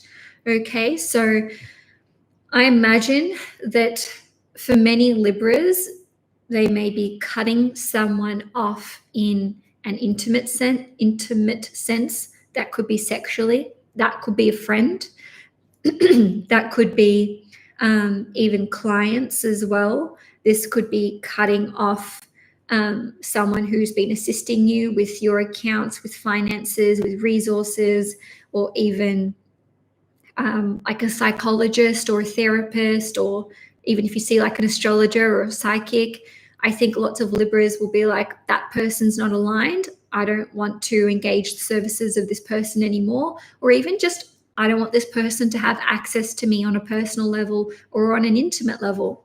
That's one side of it. That's the Uranus conjunction side, where we're making snap decisions to, basically walk this person out the door of our life in one way or another. The other side is where we've got this Venus-Jupiter conjunction, Sun-Jupiter conjunction. And to be fair, even the conjunctions to Uranus can indicate someone entering our lives, and probably this relationship that you have with them will be spiritual in nature. You'll share similar beliefs. Maybe you can learn from this person. Maybe you are learning about astrology, or you are learning, how to expand your intuitive or psychic gifts. Maybe you want to delve into healing as a practice for yourself. Maybe you're wanting to educate yourself about Reiki, or, undertaking some kind of high level training. This can absolutely be an initiation that is taking place. And it can be a spiritual initiation where, it starts with a clairvoyant vision, a premonition, a prophetic dream, or even just like a chakra healing or a spiritual awakening. And this could take you by surprise. Uranus is associated with fast-paced change, sudden and sometimes shocking developments. But Jupiter here is also in the sign of Taurus, and Jupiter is giving a blessing to this. It's allowing for growth and expansion and healing. So sudden healings can take place. Sudden awakenings can take place. The sudden let's say, end of an addiction cycle, or fears or blockages, they could just be removed and purged from your life. Look, I think this will be an emotional time for you, Libras. Okay, just having the 8th house so strongly activated, so many planets there, it's emotional, but it's I don't want to say balance, but it's highs and lows. One day, oh my God, another peeling of, the layer of an onion when it comes to your healing and just purging toxicity from your life. The next day, it's like, oh my God, but now here's another layer. Here's something else. It's really peeling back these layers to get to the root cause of a blockage, a problem, an addiction, and insecurity. And so much healing can take place during this period of time. You may be combining your resources with another person, going into business, investing in something together. Someone can allow you access to resources, money that you didn't think you would have access to. Okay, so yes, it could be an inheritance, but, and I've said this in many of my previous videos, inheritance doesn't mean someone has to pass, all right, for you to inherit that. Someone could bequeath something to you. Before my grandfather passed, he wasn't even sick, and he was just like, hey, here's a check, $1,000. And that was like, yeah, he was completely fine when he gave that to me, but like that was my inheritance, simply received early. So even if someone has like put money aside for you, whether that's to help with a home deposit or to contribute something to you getting married, doesn't matter how big or small it is, somehow there can be a gift that comes through. It doesn't have to be from family. It doesn't have to be inheritance. It could literally be someone just generously helping you out of a tough spot. Okay, so if there is something you want to invest in, if you have certain bills to pay, and you're freaking out about these, I really think that I'm going to go out on a limb and say that some kind of miracle can occur, especially with the Sun-Jupiter conjunction. This is a day of, this is a conjunction which is very auspicious. It only happens once a year, and great healing can take place. Great generosity can be received. We've got your ruling planet, Venus, being involved in 2 of these conjunctions, including the Venus-Jupiter conjunction. Hello, that's very, very positive. Okay, so obviously we talked about the dates, but again, we're looking at the 13th to the 31st for these conjunctions in Taurus. Moving along. Wait, is there anything else I want to say? Yeah, this can be you earning money in a new way, developing new streams or forms of income where you make money, maybe from a business, from services that you offer, or with another person. Okay, the 8th house is a money house. It's resources, finances, etc. So things can be, really turning around for you, but there also can be some unexpected changes and maybe even shocks to the system. It doesn't have to be negative. It's just that the 8th house is the house of sudden change and transformation. So, you may come out the other side of May feeling like you've transformed in some department or area of your life, or at the very least feel like you're on the right track to healing and on the right track to improving your life, I want to say, and changing your life in a significant way and for the better. So, okay, on the 23rd of May, we have the full moon in Sagittarius, which is in your 3rd house. I'll quickly touch on this. It does oppose the Venus-Jupiter conjunction, and Jupiter rules over this full moon. So a full moon in your 3rd house can be the completion of a writing project, or some kind of marketing project, maybe finishing something on like a website, or even like launching something on your website, on a social media platform. Some of you may be completing a short-term education course during this time, or finishing up with course content that you are creating. What else? The 3rd house is associated with friends. It's associated with siblings and relatives. So there could be some kind of significant social event that takes place around this time. It's making a positive aspect to you, so I don't see any issues with it. I think it'll be a positive thing.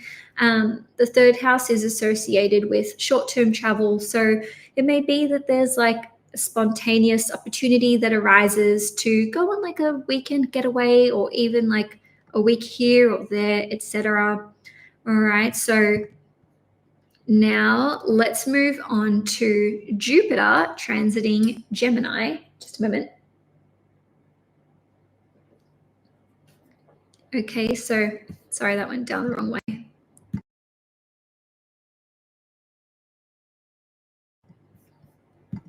Okay, Jupiter in Gemini.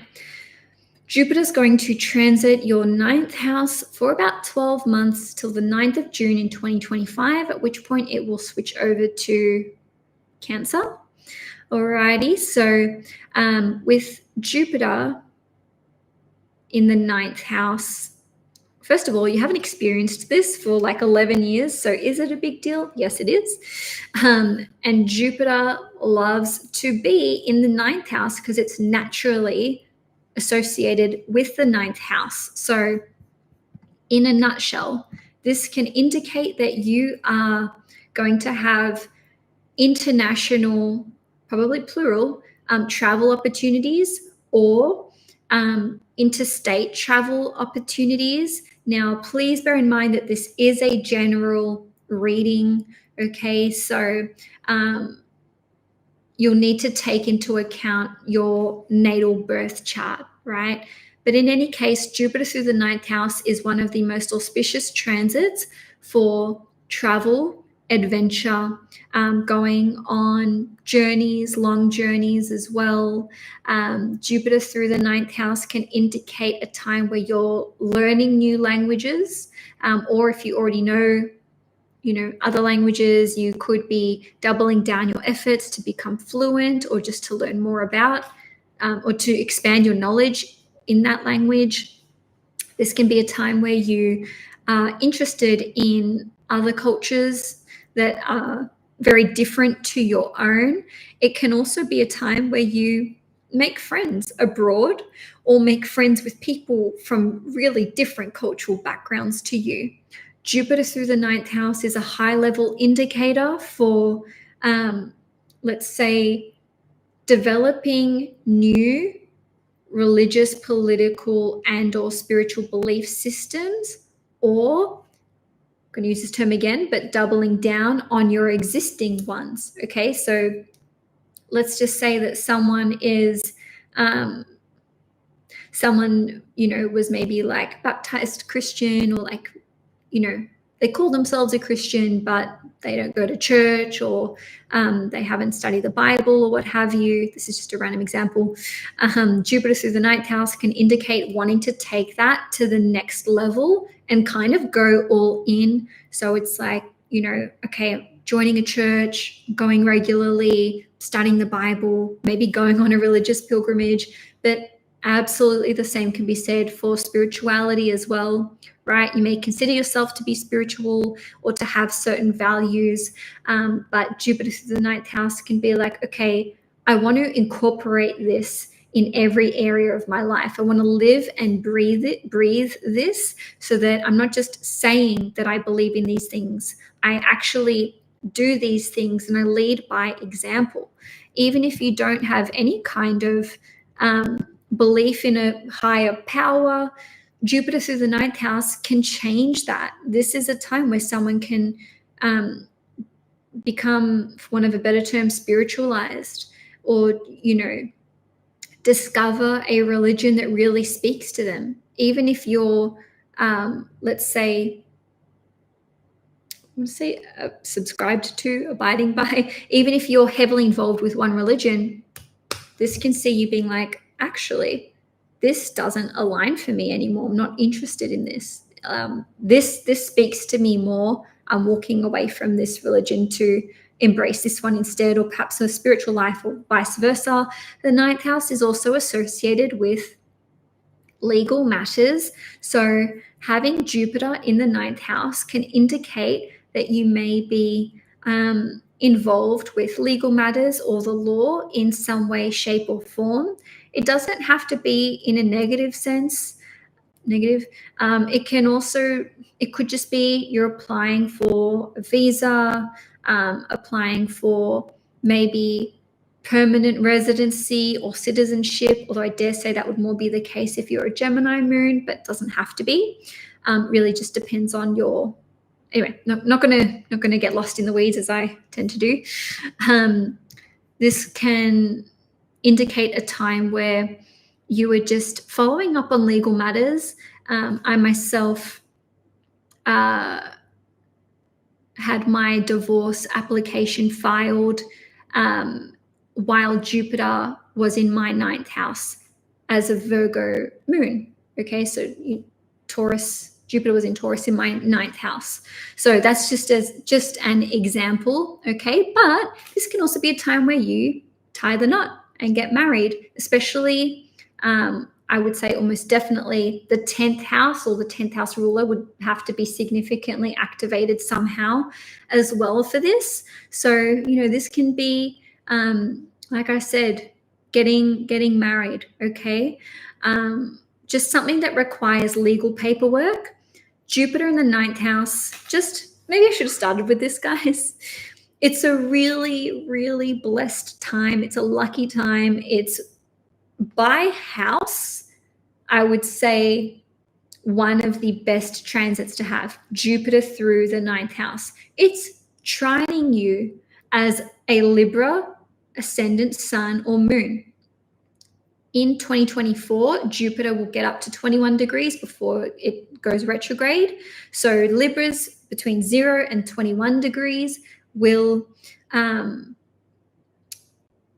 experience the perfect trine, so to speak. If you're 22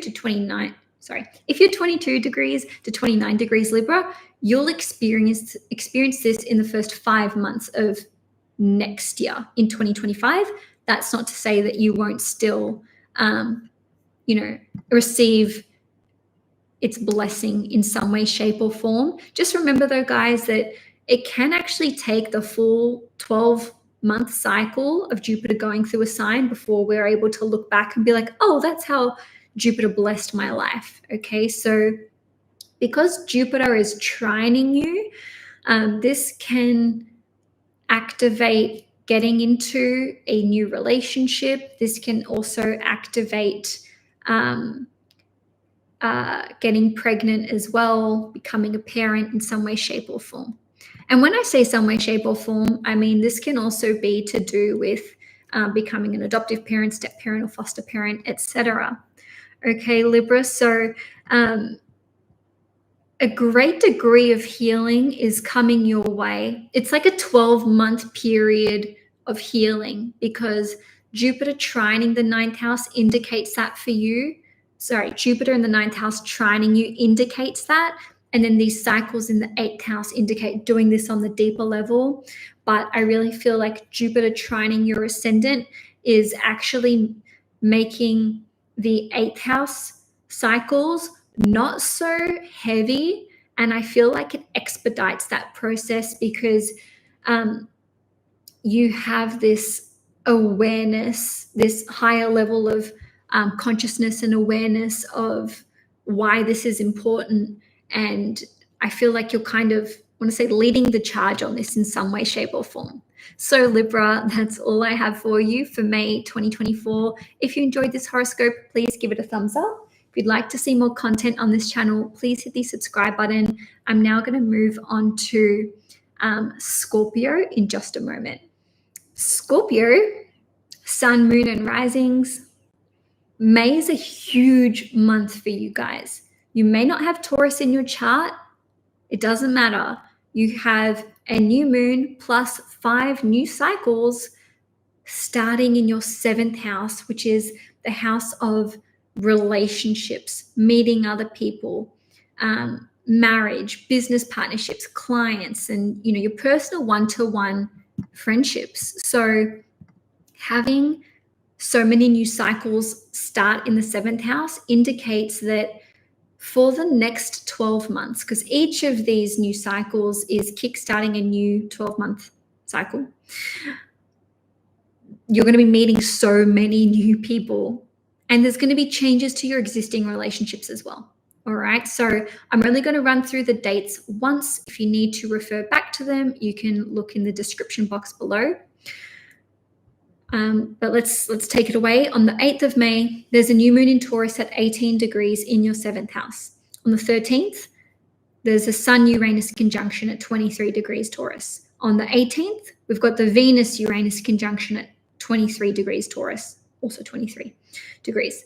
On the 18th or 19th of May, we have the annual Sun-Jupiter conjunction at 28 degrees Taurus. This is the big one. This is the one that people get really excited about. Okay, so again, that's the 18th or 19th of May. If you're in Australia, it'll be on the 19th of May. Moving along, on the 23rd of May, we've got the Venus-Jupiter conjunction at 29 degrees. And this will be taking place just a few hours before the full moon in Sagittarius at 2 degrees in your 2nd house. So the full moon opposes that Venus-Jupiter conjunction. On the 31st of May, we've got the Mercury-Uranus conjunction at 24 degrees Taurus. This is all in your 7th house, just to reiterate that. Okay, so then we've got Jupiter entering Gemini on the 25th or 26th, but I'm going to get to that after I talk about Taurus. So we've got Jupiter, either Jupiter or Uranus being involved in each of these 5 conjunctions. Now, what Jupiter and Uranus have in common is that they like to go all in and do things in extremes. All right, so Jupiter is associated with good luck, healing, blessings, prosperity, teachers, mentors, travel, wisdom, knowledge, higher education, etc., and anything foreign. And then Uranus is associated with shocking change, rebellion, sudden turning of events taking place, as well as almost like doing a 180, like going in a totally different direction to whatever direction you had been going in. And Uranus has this fast-paced quality about it. So if you think about it, the reason why anything would be shocking is because we're not prepared for it. And if we're not expecting it, right? And if we're not expecting something, that means we're not prepared for it, either because we thought it would never happen or because it's premature and it's like happening on this sudden scale. Okay. So in breaking all of that down, having these conjunctions take place in the 7th house, to me, indicates on one level the sudden ending of contracts, relationships, obligations, and commitments, because the 7th house is anything that we promise to another person. This is why it rules over marriage. This is why it also rules over signing a contract, signing a piece of paper. Okay, what have you promised? You've given your word to someone in either in an official sense or in a legal sense, because the 7th house rules over it is a legal house, right? But it's also like giving your word to someone else. Okay, so ultimately, with the Sun-Uranus conjunction and the Venus-Uranus conjunction taking place, in the second half of May, around mid-May, this can indicate a sudden ending of a contract. I don't want to do business with you. Friendship may sort of break down. You may walk away from a client, or a business deal may go sideways or wonky. You may be released from a commitment or an obligation to another person, and you're like, oh, thank God this is over. Like I feel free now. Jupiter Uranus here is really liberating, really freeing. And even if there are let's say relationships or connections, or even just like contractual obligations which fall away and they're shocking, I really feel that you'll walk away from this eventually, or look back on it and be like, thank God, or thank whoever you thank, right? Because we've got Jupiter here too. We've got Jupiter in the 7th house as well. It's blessing you. You're being freed up from something. And while you have, people or places or, contracts leaving your life, by the same token, you have new ones entering just like that, because it's a new cycle. So this can be a new relationship, getting married, maybe doing it quickly, maybe going to a courthouse and eloping, because we've got Uranus, Jupiter, the Venus conjunct Jupiter, Venus conjunct Uranus, and Sun conjunct Jupiter. Jupiter is a planet which is associated with marriage and the law. So it's like, hey, let's just move our relationship along. Let's move it along, maybe quicker than you had anticipated or that other people had anticipated. So this could be really surprising if you're just like, hey, we're together now. I'm moving in with this person. We just got married, or we just started dating, but we know we want to, become exclusive. So the changes that you make in your relationships, whether these are romantic or not, could be surprising to other people, because they're coming about quicker than, I don't know, one would usually move by society's standards or convention, society's standards, or the nature of the connection is unconventional, which is Uranus. Weird, eccentric, unexpected, oddball, seeming mismatch, or whatever. I've natally got Uranus in the 7th house, so I know how this transit, I know all too well how this transit can play out, because I also have a Venus-Uranus opposition, which is absolutely exact. So when you have a activation to Uranus in your 7th house, it can be sudden relationships ending or suddenly starting. Even if it's not on a romantic level, this can be going into business with another person. An amazing collaboration opportunity comes out of the blue. And it's like you have to act on it quickly in most cases because of Uranus here and Jupiter's influence. So it's like, take a risk, go on an adventure, move quickly, act quickly. Maybe you have to give something up in order to act on this new opportunity, okay? And hey, the same can be said for clients, right? So there could be a client deal which falls through, but then a new one comes through as well, because the seventh house is very much associated with sales and the services that we engage in and offer other people. So you may just be like, I'm offering this service now. I'm now selling this product, or I'm in the market to buy this. So there could be some unexpected purchases, maybe spending big, especially because we've got Jupiter in here and, you know, Venus involved as well, which are the two money planets in astrology. The second house rules over not just our relationship, but the seventh house is indicative of your romantic partner's first house. So if you personally are not experiencing a bunch of changes socially, professionally, romantically, etc., but I think you will. But if you're not, then the way that this can play out is that your partner is having a lot of things change in their life. Maybe they're being pulled in lots of different directions. They're starting something new. They've got a lot of things on the go. Maybe they're really busy. Maybe they have had some kind of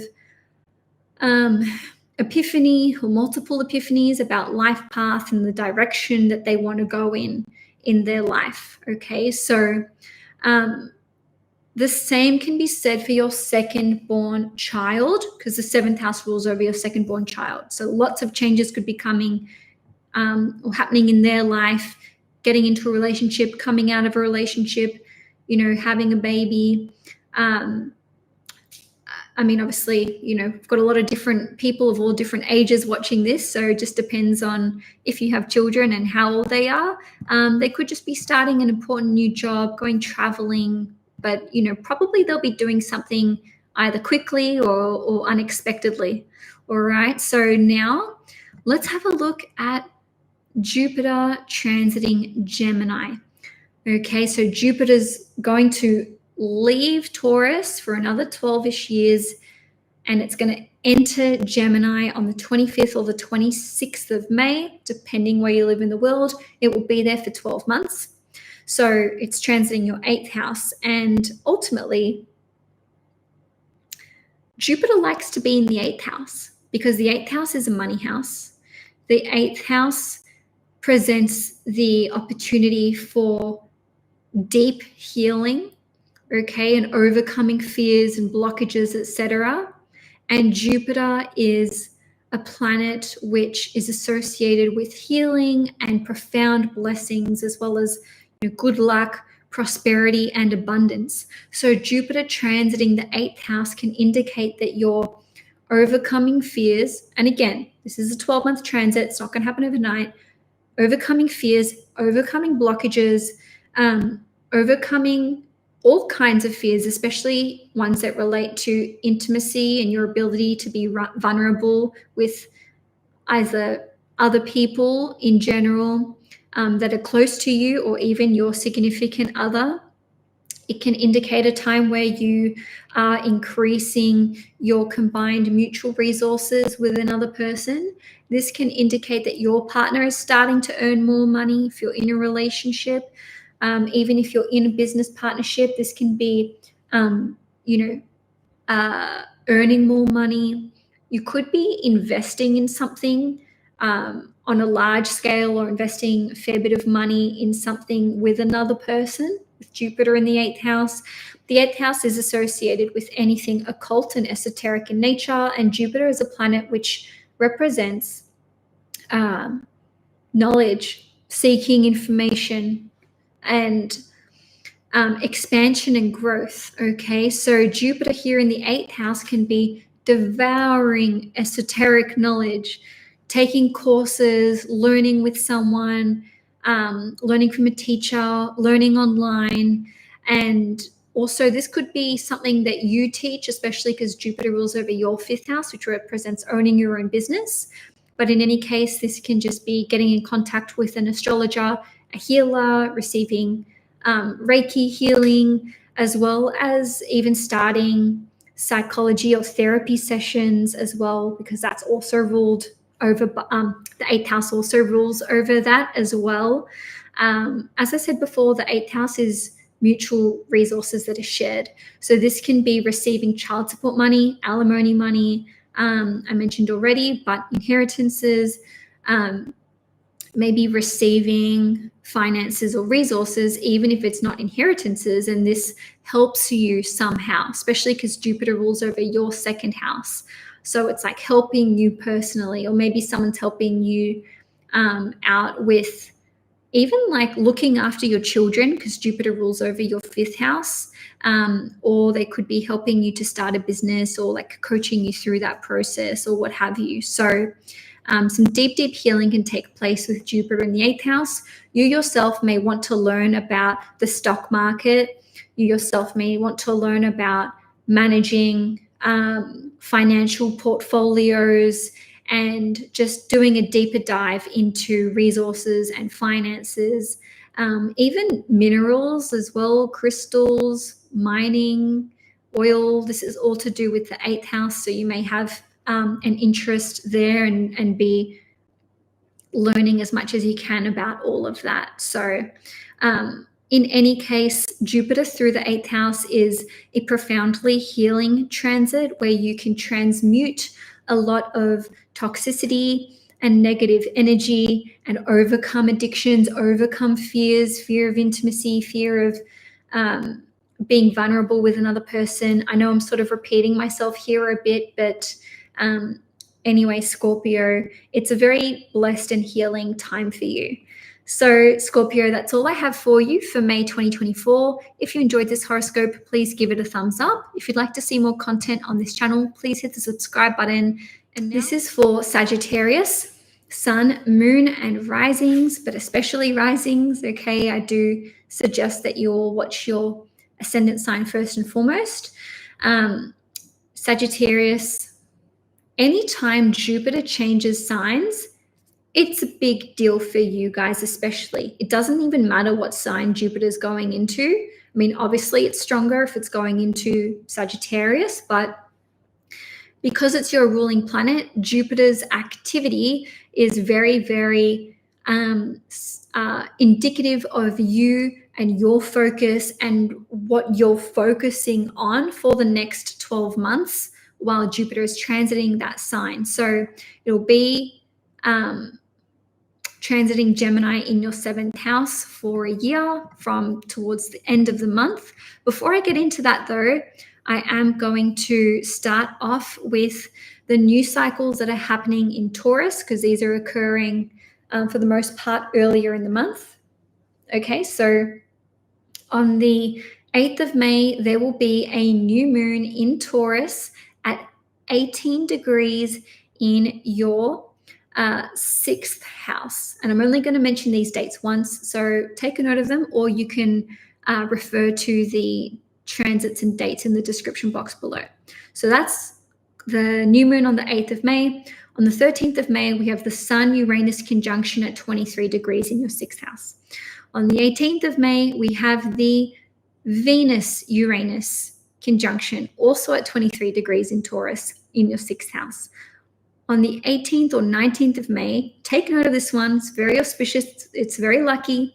We have the annual Sun-Jupiter conjunction in Taurus at 28 degrees in your 6th house. And then on the 23rd of May, we have the Venus-Jupiter conjunction, so a very lucky time, at 29 degrees in your 6th house. And this will be occurring just before the full moon in Sagittarius at 2 degrees in your 1st house. So this will be a very significant full moon for you Sagittarians indeed. I don't know if you can hear that, but the cockatoos are going crazy outside. I hope not. They kind of do this. Anyway, on the 31st of May, we have the Mercury-Uranus conjunction occurring at 24 degrees in Taurus in your 6th house. All right, so 5 new cycles, all in Taurus, all approximately 12 months long in nature, and having such a significant activation to the one house indicates that that house is manifesting something for you. The 6th house rules over your work that you do, okay, the day-to-day processes, the style of work. It also rules over your boss. It rules over employees. It also rules over admin tasks, okay, kind of like the boring, mundane stuff that we have to do either day-to-day or from time to time. The 6th house is very much associated with cleaning, decluttering, health, okay, so your health routine, pets too, and also any debts that you owe, mortgages, fines, money that you got to pay. All right, so it is how we can be of service to other people, but it's also a house where it rules over anything that's out of balance. Okay, so this strong activation to your 6th house indicates I have to get on top of this. I have to take care of these matters. I've got to take care of business. I'm telling you, you will be so productive in May, especially the second half of May. And even if you're not starting things like on the day on the button, it's a 12-month period of being super, super productive, okay? And this is all going to conclude between about April and June next year. So in a nutshell, I think that Sagittarians will be focusing on their health. How can you improve it? How can you better it? How can you improve your vitality? What are you doing that's unhealthy? The 6th house is about routines and habits. And, if you have a bad habit, if you have routines that aren't serving you, then these activations here to the 6th house are like, hey, you've got to target that. You've got to, get on top of this. And, in terms of the motivation, this is coming from within, because you have the Sun-Jupiter conjunction here. You have the Venus-Jupiter conjunction here. Jupiter is your ruling planet. You're the one who wants to take action. You're the one who wants to be healthier, fitter, have more energy. There's this recognition, Sagittarius, that if you want to achieve everything that you want to achieve in life, you can't keep living like this. You can't keep going on like this. You need to get your house in order. And, this has no bearing on me. This is you guys who are feeling this way, especially because Jupiter rules over your 4th house. Literally, get your house in order. Okay, so some of you may be taking out a mortgage. Some of you may be paying off your existing mortgage. You could be preparing your house to sell it. You could be helping your family with something to do with their home and their property, right? Or you could be in the midst of organizing a higher level of care for, one of your parents, or even just an elderly figure in your life. Honestly, they don't need to be elderly. If there's someone in your family with Jupiter ruling over the 4th house who you are responsible for, or you're dedicating your time and being of service to, this can indicate that you are the person who is going to maybe take them to their doctor's appointments, or maybe help them in some capacity. Not foreshadowing anything. I'm just saying that this could be something that's playing out in your life as a Sagittarius rising sun or moon. On a different level, some of you may be starting a new diet, if not a health regime. Well, this could be supporting that as well, eating cleaner, healthier food, starting some kind of healing treatment Okay. And it doesn't need to be motivated by a big issue or a serious issue. It could just be like, hey, I recognize that I can improve or heal this, and I'm going to try this program to improve myself. If you do have existing health issues or ailments, Jupiter going through your sixth house can indicate that you're making this a priority, you're making this a focus. And with all these conjunctions to Uranus, as well as Jupiter, please bear in mind this is a general reading. You could be trying an unusual course of action or treatment or healing modality. And or it could work very, very quickly, because Uranus and Jupiter are two planets which act quick, can move quick. Okay, so I also mentioned pets as well. Some of you may be welcoming a new pet into your life, adopting a pet, fostering a pet, or your pet ownership status may be shifting or changing around this time. I just saw the most beautiful feel-good post before I started filming today. And basically in my local area, this family had lost their cat, and they put out put out a notice on literally the 1st or the 2nd of February. 2 months later, their cat's been found and returned to them.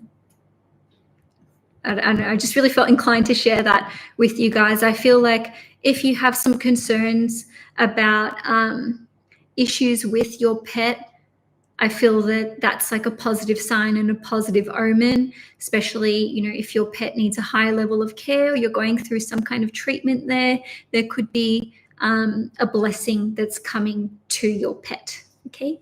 So I think we've covered everything: health, diet, pets, routines, habits. Oh yeah, work. You could be changing job. I don't necessarily think this would be changing industry in a huge way. It would depend on if your 10th house was activated in a big way.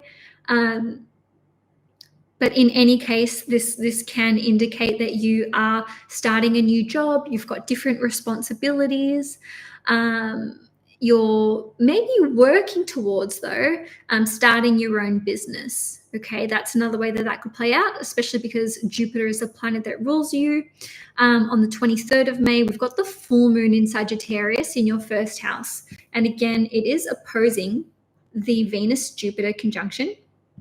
So when we have a full moon in the first house, this can be experiencing the end of a chapter. This can be having an epiphany or a realization, or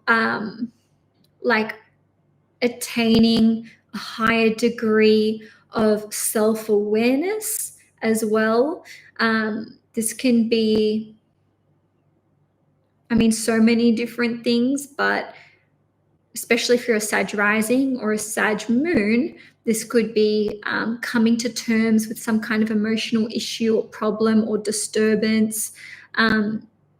Because it is opposing Venus and Jupiter in the 6th house, I feel like this could be the end of a work problem or a work issue, maybe paying off a significant financial debt, or realizing that you're going to be okay either with respect to your finances or resources, especially because this full moon's at 2 degrees, which is the Taurus degree, which rules over finances and resources.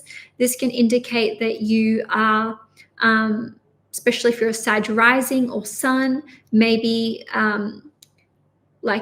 receiving an increase in salary, or you're just coming into money or resources in a fortunate, lucky way because of this Venus-Jupiter opposition.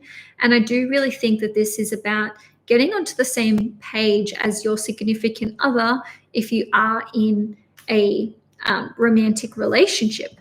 Okay, Sagittarius. So that covers the Taurus side of things. Now let's look at Jupiter and Gemini.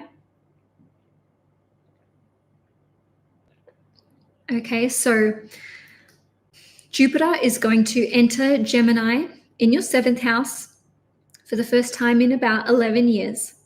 And this will take place on the 25th or the 26th of May, depending where you live in the world. It's a 12-month cycle. Jupiter will enter Cancer on the 9th of June in 2025. So this is a really blessed time for relationships of all kinds. So this can be romantic, friendships, business partnerships and collaborations, clients, and even one-to-one friendships, your friendships, right? That you have a one-on-one relationship with. This isn't about your friendship group or circle, which is more 3rd house, 11th house. This is like that one-to-one connection. So with Jupiter here in your 7th house, I'm going to start backwards. This can indicate having an abundance of clients, and it's 222 right now, 222 as I'm saying this. So an influx of clients, of sales. If this has been a problem area for you, don't worry. More clients are coming, more sales and deals will be done.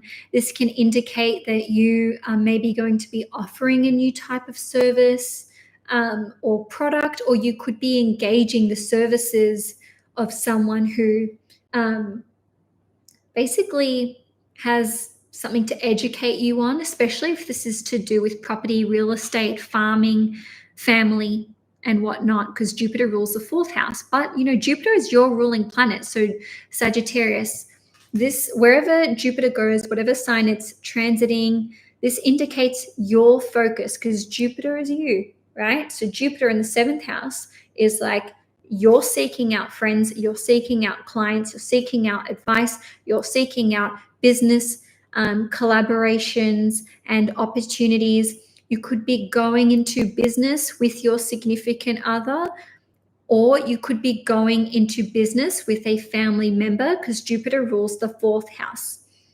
Could even be both, right? And ultimately, this is you acting as an equal with them. No one is, above or below. Yes, one of you may have more information or knowledge to bring to the table in certain areas, but Jupiter in Gemini is like, hey, we're partners in this. We're going halvesies. Australians love to abbreviate everything. So this can indicate some of you guys getting into a relationship, all right, taking it to the next level. So becoming more exclusive, maybe getting engaged, maybe getting married during this time while Jupiter is in your 12th house. If you're getting into a relationship, it could be with someone who is from a different cultural background to you, because the 7th house is one of the houses which relates to foreign affairs, but also Jupiter is a travel planet, and it's indicative of different cultural backgrounds and, being maybe a different race or what have you. In any case, though, it's like you're expanding upon this relationship, or you're being released from it, okay? Because Jupiter kind of only has those 2 modalities. It's like expansion, more, or freedom. I'm walking away from this to pursue that, all right? So some of you will be walking away from certain connections and relationships. This can be with clients, friends, ending a business partner contract, okay, getting freedom from that, ending a relationship, possibly ending a marriage. But make no mistake, it doesn't have to be one or the other, right? This can indicate exiting one relationship of some nature and entering another one, okay? Even if you're, getting divorced the same year, you may be meeting someone new and starting a new relationship with another person. The 7th of May, sorry, I don't know why I said that. I was talking about the 7th house. Anywho, I completely lost my train of thought. Jupiter in the 7th house. Yeah, this can indicate the end of a contract or what have you. Oh, that's what I was going to say. The 7th house rules over our second born child.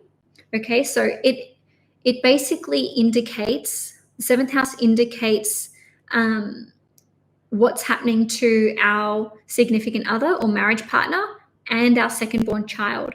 So some of you may feel like your second born child really resembles your partner, right? Okay, getting lost in the weeds here. All of this is to say that all of these new beginnings and blessings that are coming through to the 7th house indicates that blessings are being bestowed upon your significant other, your spouse, and your second born child. So you may find that they have an appetite for traveling, for learning new things. Maybe they are getting more interested in spirituality or, religious studies, or they're becoming more politically opinionated.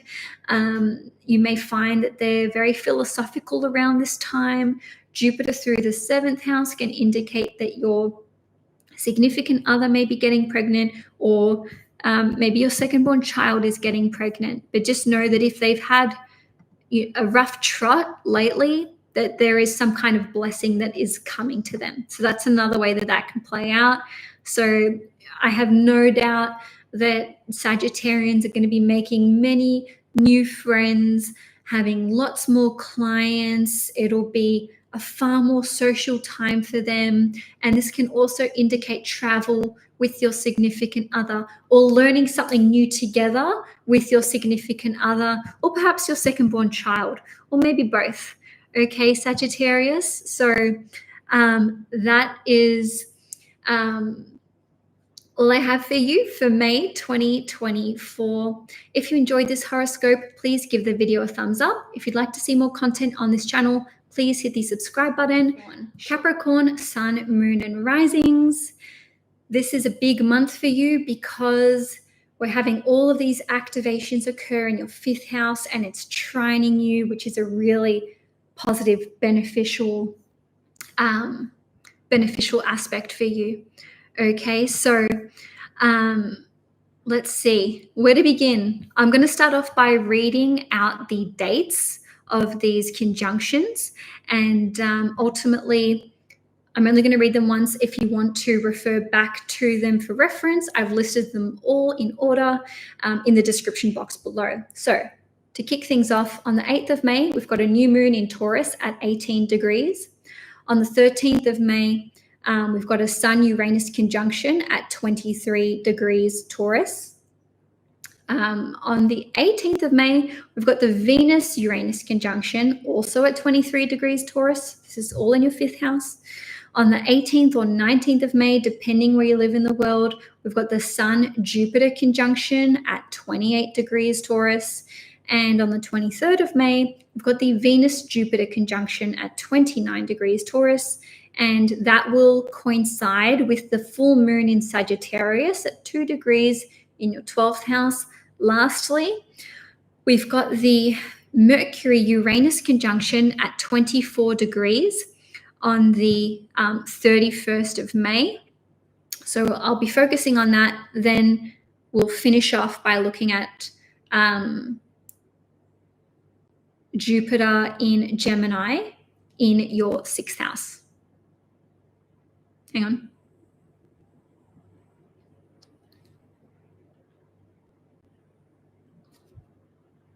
I just feel like I've made a mistake here. 6th house. Oh no, that's all good. Yes. Jupiter in your 6th house. Okay, so Capricorn. Let's talk about what the 5th house rules over first and foremost. It's one of the luckiest houses in astrology. It rules over creativity. It rules over our natural talents, raw talent. It rules over fun, frivolity, leisure time, vacations, entertainment. It's also a house which is connected to or rules over sport, and it's a very competitive house too. Also politics. It's one of the political houses. The fifth house represents if we own our own business, okay? So it can reflect owning our own business and how that business is going if you do own one. And of course, love, romance, dating, children, sex. Okay, so that's like the nutshell. There's, of course, always going to be other things that each house rules over, but that's the bare bones of it. To have a new moon plus 5 new cycles starting just in a matter of a couple of weeks is a big deal, because it indicates this new chapter, this new start that's happening for you on a grand scale. And because Taurus is the most stubborn sign, it's the most fixed sign, it's difficult to move energy. I'm a Taurus, I should know. Having these conjunctions take place in Uranus is really liberating. It speaks to freedom, getting out of a rut, being inspired, being able to overcome blockages in the blink of an eye. And then having Jupiter here as well indicates expansion, growth, progress, finally, right? So basically, many Capricorns will be inclined to start their own business. Or if you own your own business, perhaps this will be you taking this in a new direction, scaling up, or maybe even cutting off an arm of your business to be able to focus on going in a new direction. You could be rebranding, renaming, basically just changing the whole function of your business or even the foundation of your business. This can certainly indicate a time where products take off, sales take off, services take off, your client base grows and expands, and this is such a fruitful time for creativity. Okay, so owning your own business aside, creatively speaking, the fifth house rules over all kinds of creativity, but also creative writing, dance, anything creative you do, or artistic in nature. So you may start writing a book. You may start writing, any kind of book, short novel, romance, it doesn't matter, children's books as well. The fifth house is related to children. This can be a time where you just feel inspired to learn something new, create something new. The fifth house is associated with our hobbies and passions. So, this indicates a resurgence in your passion for something or a new passion coming along, right? Where you're like, it's my new hobby. This is my jam. This is my new thing, which probably doesn't happen to Capricorn a lot because you've got Taurus on the fifth house cusp. So this can indicate investing in your hobbies and passions, maybe like financially investing more when it comes to tools, equipment, or resources or things that you need to take this creative passion or hobby of yours further. This could be you like on a different note, right? Deciding that you want to start dating, whether that's for the first time, maybe this is re-entering the dating pool. Because we have Uranus and Jupiter involved in these series of conjunctions, this indicates something either ending quickly, starting quickly, progressing quickly, or, all the above, right? So the conjunctions to Uranus, especially Venus conjunct Uranus, and even like Sun conjunct Uranus, can indicate, okay, I don't want to keep dating this person. This isn't working for me anymore. P.S. This is more like casual dating. And when I say casual dating, this is someone you're not yet living with, I would say. or who you're not married to, you don't share children with, etc. So this can indicate that you're like, I'm not into this person, so I'm gonna end it, I'm gonna walk away from it, etc. And interestingly enough, taking this action frees you up for something new. You have a Venus conjunct Jupiter in your 5th house. Wow, this is a big indicator for meeting someone new or taking something existing with someone who's already in your life to the next level. Even if you're casually dating someone, as you enter the month, maybe it's been several months or what have you, there could be a sudden opportunity to take things to the next level. And maybe this happens very quickly, which is like, what the hell, as a Capricorn. And maybe it's an opportunity to travel with them, maybe they're asking you to move in with them. It could play out on a number of different levels, with moving in or even starting a family. That's especially if you're a Capricorn moon. In any case, there's shifts when it comes to your hobbies and passions. There's big shifts when it comes to owning your own business or starting your own business. There's big shifts and new beginnings and chapters happening when it comes to your romantic life, dating life, as well as sex life as well. Even if it's a casual thing, or if you've been involved with someone in an intimate way, you could, decide that you want to take things to a different level or a different place within that connection. The 5th house, as I mentioned before, is also associated with children. So high level indicator for getting pregnant, or starting a family or expanding your family further in one capacity or another. This includes adoption, this includes IVF treatment, this includes fostering children too. And the reason I say that is because Uranus rules over IVF, and I would say that there's also some kind of association to, let's say, fostering as well as adoption when it comes to Uranus. In any case, this can also indicate that there are big changes and shifts happening in the life of one of your children, probably firstborn child. In saying that, the 5th house rules over all kinds of children.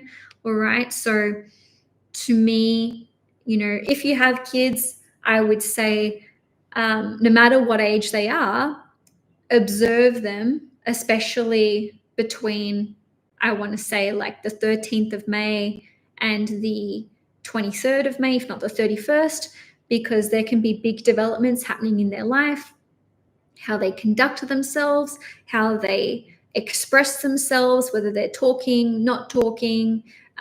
If your children are older, maybe they're getting into a relationship, maybe they're coming out of a relationship, or they're going on some kind of exciting travel adventure.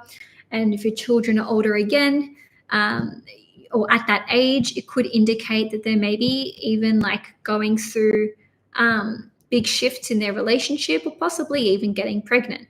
So Capricorn, having all these activations to your 5th house is setting off a 12-month cycle, a series of 5 12-month cycles, which will conclude between about April and June next year, that is focused on your joie de vivre, your pleasure, your passions, hobbies, romance, dating, sex, your relationship with your child, just feeling more alive, feeling more confident. The 5th house is also associated with confidence. Just doing things for the joy of it. Of course, you don't need to monetize your gifts. You can just be incredibly gifted and talented and be like, hey, I sing, no one needs to hear it, but I know I'm the best, So this is just feeling happier again, feeling inspired, feeling more creative, maybe even discovering new creative talents and gifts as well. So those are just a collection of different ways that this set of new cycles could be playing out for you. So now let's finish with Jupiter transiting Gemini. So Jupiter is going to enter the sign of Gemini on the 25th or the 26th of May, depending where you live in the world, and it will remain in Gemini until around the 9th, the 9th of June in 2025. You have not experienced Jupiter in your 11th house, in your 6th house for 11 years. So this is a new 12-month cycle that is taking place. The 6th house rules over the following. It rules over work, how we are of service to others, our habits, our routines, our health. It is one of the houses that's associated with diet. So is the 2nd house.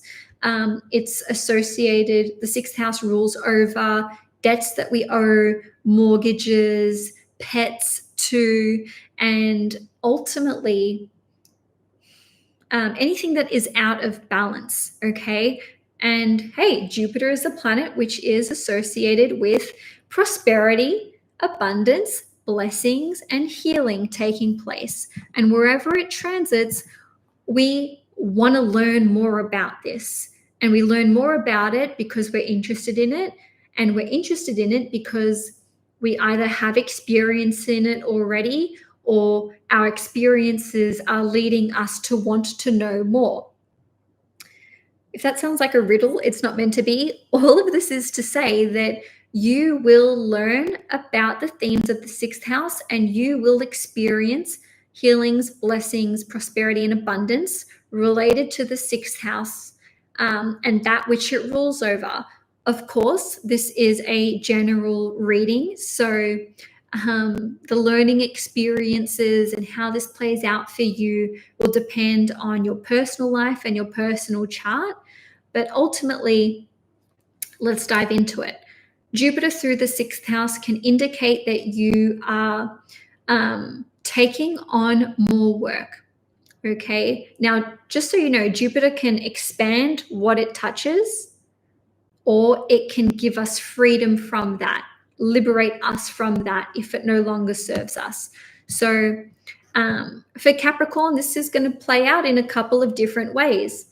I suspect you'll either be taking on a lot more work, increasing your hours, your workload is going to increase, your responsibilities are going to increase, or taking a break from work, not working for a period of time, especially given that Jupiter rules over your 12th house, which can offer respite and like a reprieve from something. So if you've wanted to take a break, if you've needed a break, if you have other priorities that you need to deal with, then, in this 12-month period, for part of it, if not all of it, you may have a break from being of service and from working. If this is the case, Jupiter is involved with your greater purpose and divine timing and divine intervention. So somehow this is a blessing for your best and highest good. If you, choose to agree with that or believe in that, you don't have to, of course. Jupiter through the 6th house can indicate having a pet come into your life. Maybe you already have a pet or pets. This is more pets. You could be fostering a pet, adopting a pet, looking after animals or pets for another person. This can indicate that you are maybe getting your pet to have some kind of healing treatment. So this can bestow a blessing upon your pet or your pets, right? The 6th house is money that we owe. So on one level, this can be freedom from certain bills or certain expenses. On a different level, this can be, increasing your debt, because Jupiter can expand what it touches. We may be off the hook with one form or type of debt, but, it's increasing in a different area. Health-wise, Jupiter going through the 6th house, beautiful, amazing, big blessing, right? Second only to Jupiter transiting your own sign. So if you're a Gemini, Capricorn, healing is taking place for you. You're getting healthier. Okay. So, but even if you don't have Gemini in your chart, you're not a Gemini in your big 3, no stress. Jupiter through the 6th house is finding health treatments and practitioners that are in alignment with you. Maybe doing your own healing, maybe becoming a healer yourself as well. That's another way that that could be playing out.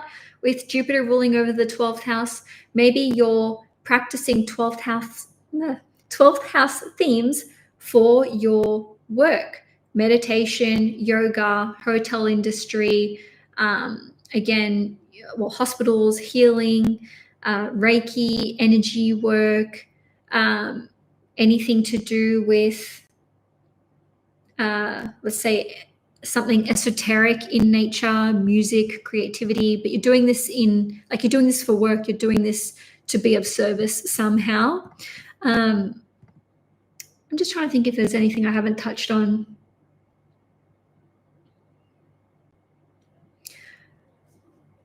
This can be really getting into health, but not in the way where it's like, oh, I need to see a doctor, or I have this ailment and I need to, focus on this. This is like, I want to be fit. I want to eat healthy. I want to learn what is good for my body, what exercise regime I should be carrying out, what diet I should be following, not in like a juice diet, but like lifestyle changes. Big lifestyle changes can come through when Jupiter transits the 6th house. And just remember, Capricorn, you've got 12 months to go through this, to enact this. So this is not anything that's going to happen overnight or in 1 week or even in 1 month. Jupiter will get up to 21 degrees Gemini before it retrogrades. And I think the retrograde period starts in October. So the steep learning curve is like end of May through to October. And then it's like integration for 5 months from October. And then, of course, Jupiter will be finished in Gemini on the 9th of June next year. So Capricorn, that's all I have for you for your May 2024 horoscope. If you enjoyed it, please give it a thumbs up. If you'd like to see more content on this channel, please hit the subscribe button. Okay, so this is for Aquarius, Sun, Moon, and risings. Aquarius, this is a really, really big month, big year for you guys. And you may not be a Taurus, you may not be a Gemini, but we've got these conjunctions happening in Uranus in the month of May. But of course, we've just had the Jupiter-Uranus conjunction take place about 9 days ago on the 21st of April. Uranus is your ruling planet. That is why there is this big activation for you. The houses that are activated are the 4th house by the Taurus conjunctions, and the 5th house where you will have Jupiter transiting Gemini. Now, the 4th house is all about property, real estate, your home life, your living circumstances, anything which you would consider to be accommodation. It also rules over your family, your dynamics at home, your dynamics with your parents, your dynamics with your children, even your significant other as well, or even just anyone that you live with. The 4th house is also associated with our ancestry and lineage. So really getting, back to our roots.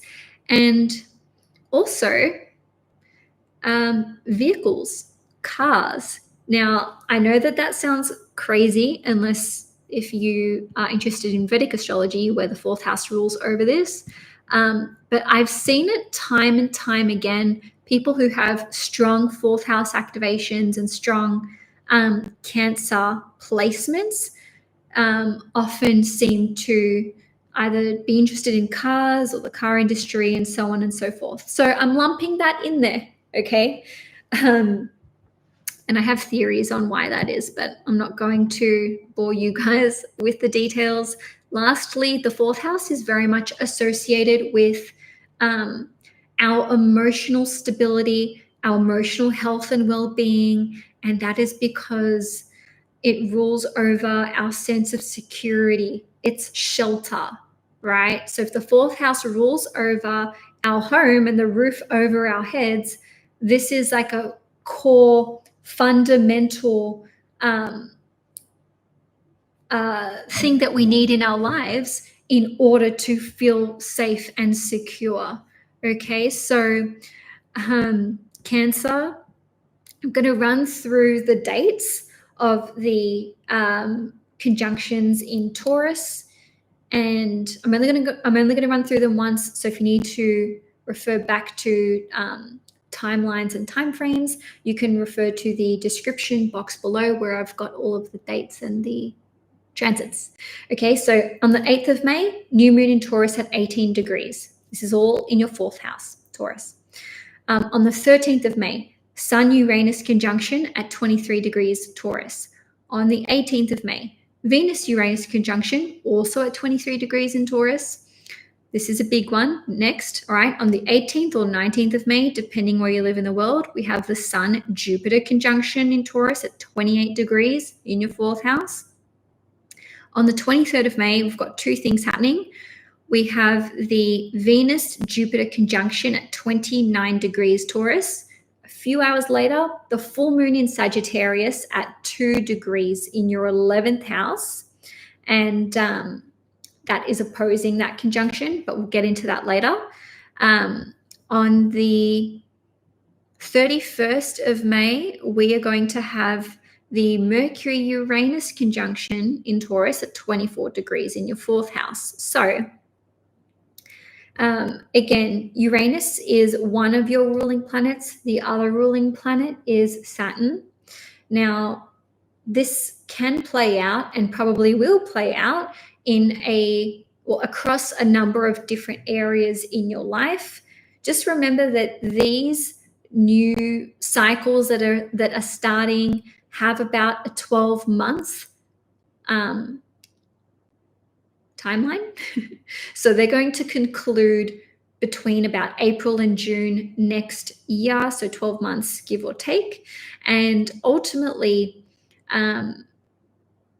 across the board, I think there's going to be huge changes to your property portfolio and or your property and living circumstances, as well as your dynamic with your family or certain family members, especially your parents / your children, if you have children, or if your parents are still in the picture, and perhaps starting your own family as well. So Aquarians, you may be working towards relocating from where you currently live, and that is especially the case if you are an Aquarius moon, because the moon rules over your property and living circumstances. But in any case, this is all taking place in your 4th house. Now, somehow I feel that the opportunity to move will come up quickly and or unexpectedly, or even if it's expected, there may be some rush involved. Hey, quickly, we've got to get finances together. We've got to put in our rental application. We've got to act now. And the same can be said for if you're selling a property. Maybe your house wasn't even on the market and an agent approaches you or someone door knocks and they offer you a price which is like, this is just too good to ignore, and you take it. There could be sudden cause for you to move, not trying to alarm anyone, right? But basically, maybe you're renting a property and the landlord is like, listen, I'm going to be moving into the property myself. I'm going to need you to vacate. Or perhaps there is some reason which acts as a catalyst for you to start the relocation process. Even if you're the one that initiates this could be coming out of the blue. Okay, so we've covered that there could be significant change and movement in the property and living circumstances department, especially with the Sun-Jupiter conjunction on the 18th, 19th of May. I say this because Jupiter expands what it touches. 28 degrees is the Cancer degree. It rules over property and real estate. So this could be, around the 18th or 19th, plus or minus a few days, this could be when these significant changes start to happen and you're like, hey, I need to act on this. So that's that, right? Then we've got maybe who you live with. Even if you're not moving, maybe someone's moving out of your place, maybe someone's moving in, maybe this is taking place quickly. This could be a friend, especially because we've got, Venus and Mercury involved in these Uranus conjunctions. And both planets rule over like relationships, friendships, even Uranus rules over friendships. So a friend could be moving in with you. Maybe you are moving in with a friend. A flatmate or friend could be moving out of your place. Could even be a sibling with Mercury here too. Maybe a sister because we've got Venus. Anyway, I digress. This could be starting a family or expanding your family further. Maybe this happens unexpectedly with the Uranus conjunctions, or maybe you were planning this anyway, like you and your significant other, or even if, you're going through this process alone, and it's like, okay, this is coming about sooner than I thought, even if I, want this. But yeah, certainly if you're not wanting to start a family or expand your family, be extra careful in the last couple weeks of May. Just be careful in May, okay? And with Jupiter going into your 5th house, that's like extra points for that. So yeah, it's a fertile time, guys. What can I tell you? In any case, if you have, children already, you've got your home dynamic set up, your family dynamic set up, there's a shift happening. How you relate to your kids, how they relate to you. Something's changing here. Yeah, there may be some rebelling that's going on with your children and they're acting up, acting funny, really testing you, testing your boundaries. Lines may be crossed, boundaries may be, not respected at all. I don't say this to freak you guys out. Jupiter going through your 5th house is going to bless you when it comes to your children, if you have children, but I just want to make you aware that you may be tested in May. Children aside, I also see you rebelling against your family expectations, maybe their values, maybe some kind of tradition. But the thing is, you could be breaking new ground in a really positive way. Don't forget, Sun Jupiter is a blessing. Venus Jupiter is a blessing. So this could be like, mom, dad, even if, this is like a step parent or just like a father figure, mother figure, it's like, leave this to me. I've got this under control. So there may have to be some erecting of boundaries from you or some rebelling on your part. But, there's a new cycle taking place when it comes to how you relate to your family, right? Because we've got the new moon in Taurus, and then we've got the 4th house, which rules over the family, as well as the mother being activated, and the sun, which represents our father or father figure, being involved here. So your family will not be the same after this 12-month period. And I don't mean that in an ominous way. This can be super, super positive. Again, Jupiter's involved with the blessings here, right? You're not relating the same way. You're not communicating the same way. You're finding new and different and innovative ways to relate to one another. And if that means you taking space from them, especially with the conjunctions to Uranus at the Aquarius degree, 23 degrees, so be it. I see Aquarians just doing what they need to do for their own emotional security. And, if this is going to rub someone the wrong way that you live with and your family, significant other, children, I see you like doing it anyway, to put it bluntly. And some of you may decide you want to relocate abroad, you want to live somewhere different. Maybe you were looking to rent somewhere or type of place or house, or buy somewhere or type of place or property, and you're like, nah, I don't want that anymore. Don't want an apartment. I'm after a townhouse. Don't need a block of land. I'm fine with a studio, right? Or just moving in with a friend. I hope that these examples help you to make sense of the month ahead. I'd be very curious to hear how this all plays out. Also, the buying and selling of vehicles is very, very possible over the course of the next 12 months, but especially in the second half of May.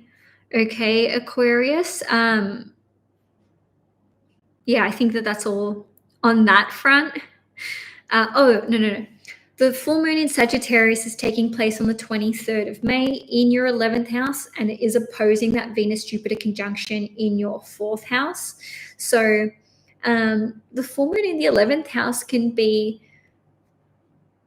achieving some kind of financial goal, receiving praise or acknowledgement for something that you've created or a piece of work that you have contributed in some respect.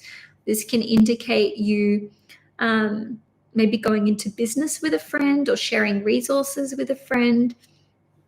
Maybe there'll be an exciting social event for you to attend around this time. Just excuse me.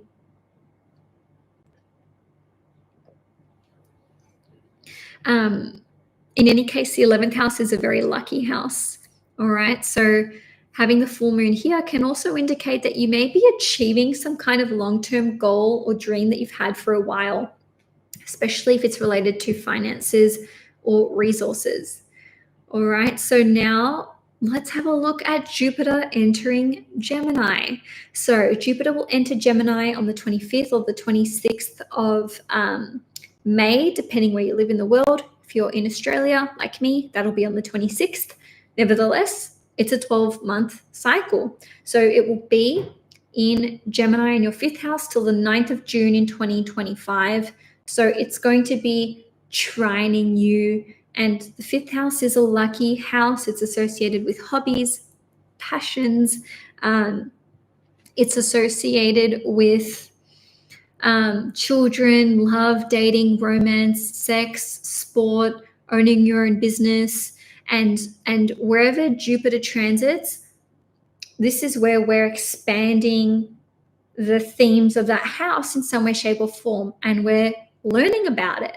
So Jupiter going through the 5th house can be starting your own business, discovering new talents, hobbies, and passions. It can be expanding upon existing hobbies, talents, and passions. Also, I don't think I mentioned this, but Jupiter hasn't been in Gemini for 11 years. So this is a really, really auspicious time for you. Jupiter in the 5th house can indicate that you are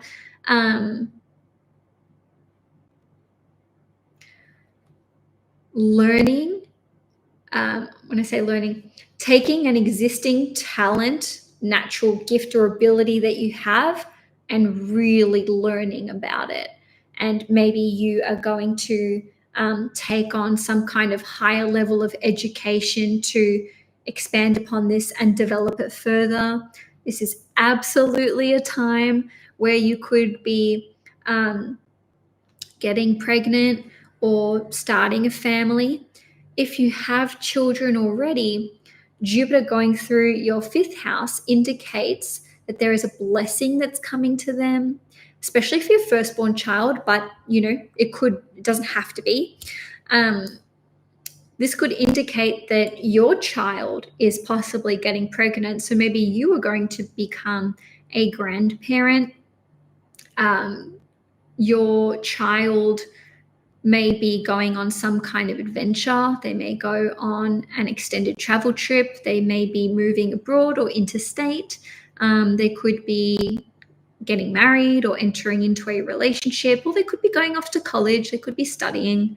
Again, the 5th house is associated with love and romance and dating. So Jupiter through the 5th house can be finding love, finding love again, taking your existing relationship to the next level. If you've been dating someone, you're not that interested in them, this can be exiting that relationship, but both can be true. You know, you could walk away from a relationship or a connection, like a casual connection that you have with another person, and be entering something new. This can be a time of like dating multiple people, you know, just going out there, having fun. Jupiter through the 5th house is a fun time, guys. Parties, events, friends, socializing. You know, the 5th house is leisure time, vacations, enjoyment, etc. So, you know, these are things that you could be doing. You're just enjoying your life, and good for you, as you should. The 5th house is also associated with creativity of all kinds, as well as creative writing. So you may write a book during this time. You may just get into something in a creative sense. And because Gemini rules over multiples of things, I feel like you'll be actually discovering a variety of different hobbies and passions. And, you know, you're pursuing lots of different directions when it comes to expanding your mind, expanding your horizons, and just learning and creating for the joy of it.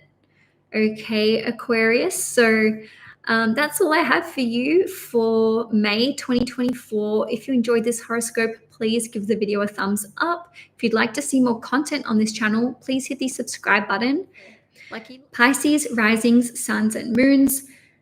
The 2 houses which are hugely activated for you in the month of May will be the 3rd house and the 4th house. Now, there are 6 new cycles that are starting. 5 of them are in Taurus in your 3rd house, and the other big cycle that's starting is Jupiter entering Gemini in your 4th house, which I will get to at the end of the reading after I've done Taurus.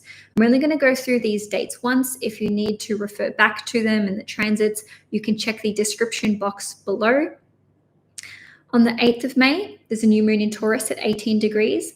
On the 13th of May, there's a Sun-Uranus conjunction at 23 degrees Taurus, all in your 3rd house. On the 18th of May, there's a Venus-Uranus conjunction, also at 23 degrees in your 3rd house. On the 18th or 19th of May, depending where you live in the world, we've got the Sun-Jupiter conjunction at 28 degrees Taurus. On the 23rd of May, we've got the Venus-Jupiter conjunction at 29 degrees Taurus. Also on the 23rd of May, just a few hours later, we have the full moon in Sagittarius at 2 degrees in your 10th house. Lastly, we've got the Mercury-Uranus conjunction at 24 degrees in Taurus on the 31st of May. I think I already said the 31st of May. So a new moon plus 5 new cycles, which will all be approximately 12 months long. These will conclude somewhere between April and June in 2025, but the seeds are being planted in May. All right, so first and foremost, we need to understand what the 3rd house rules over. And it actually is a really busy house. It is a busybody house. It rules over a lot. It rules over friends, siblings, relatives, clients, co-workers, sales, small groups of people. It also rules over anything to do with management, writing speeches, writing in general, marketing, social media, vehicles, transport, like short-term travel, education in terms of like short courses, and qualifications too, like diplomas, licenses, and that kind of thing. Of course, it'll be ruling over other things as well, but that's just, you know, in a nutshell for you. Okay, so there's lots of new developments that are happening in these areas. It is a business house as well. And basically, this to me indicates that for many Pisceans, you are making new friends. You may discover a new group of friends, probably like a small group, you know, less than 10 people, I would imagine. This can indicate starting something in your local neighborhood or community, which third house also rules over. So maybe you're getting new neighbors, maybe you're meeting your neighbors or people in your community. You're getting acquainted with your local surrounds in some way, which is exciting to you. This also indicates the potential to go into business with a friend or even a sibling, okay, because the third house rules over siblings, and possibly even extended relatives like aunties, uncles, cousins, second cousins, and so on and so forth. So these new cycles indicate the start of something new, but the conjunctions to Uranus can indicate the breaking away of something old in order to welcome something new in. It doesn't mean that you're leaving one thing for another thing. Ultimately, though, this can indicate potentially a falling out with a friend, maybe a sibling. But just remember, guys, that Jupiter is here.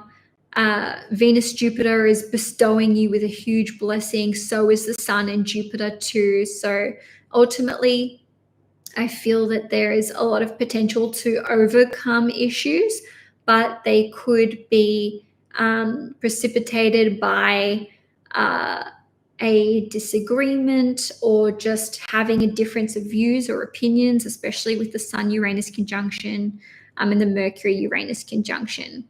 Obviously, we've got some contradictory information here, but just roll with it, okay? Basically, Jupiter can be expansion, healing, growth, progress, but then Uranus can be liberation, walking away, a sudden split or sudden departure. So that's why we have this seemingly paradoxical energy, which is coexisting somehow. And it could be that some friendships or connections are falling away and other ones are coming in kind of simultaneously. This can indicate offering new services, discovering new clients, selling new products or different products, maybe starting a social media page or a website or a new business. Like I said, you could go into business with a friend or with a sibling or extended relative, or you could just be forming a new a new business partnership or alliance in some way, shape, or form. You could be landing a really big fish deal, sale, all right? And that is indicated by the full moon on the 23rd of May taking place in your 10th house. So it's career related and it's opposing Venus, Jupiter, which are the two benefic planets coming together at 29 degrees.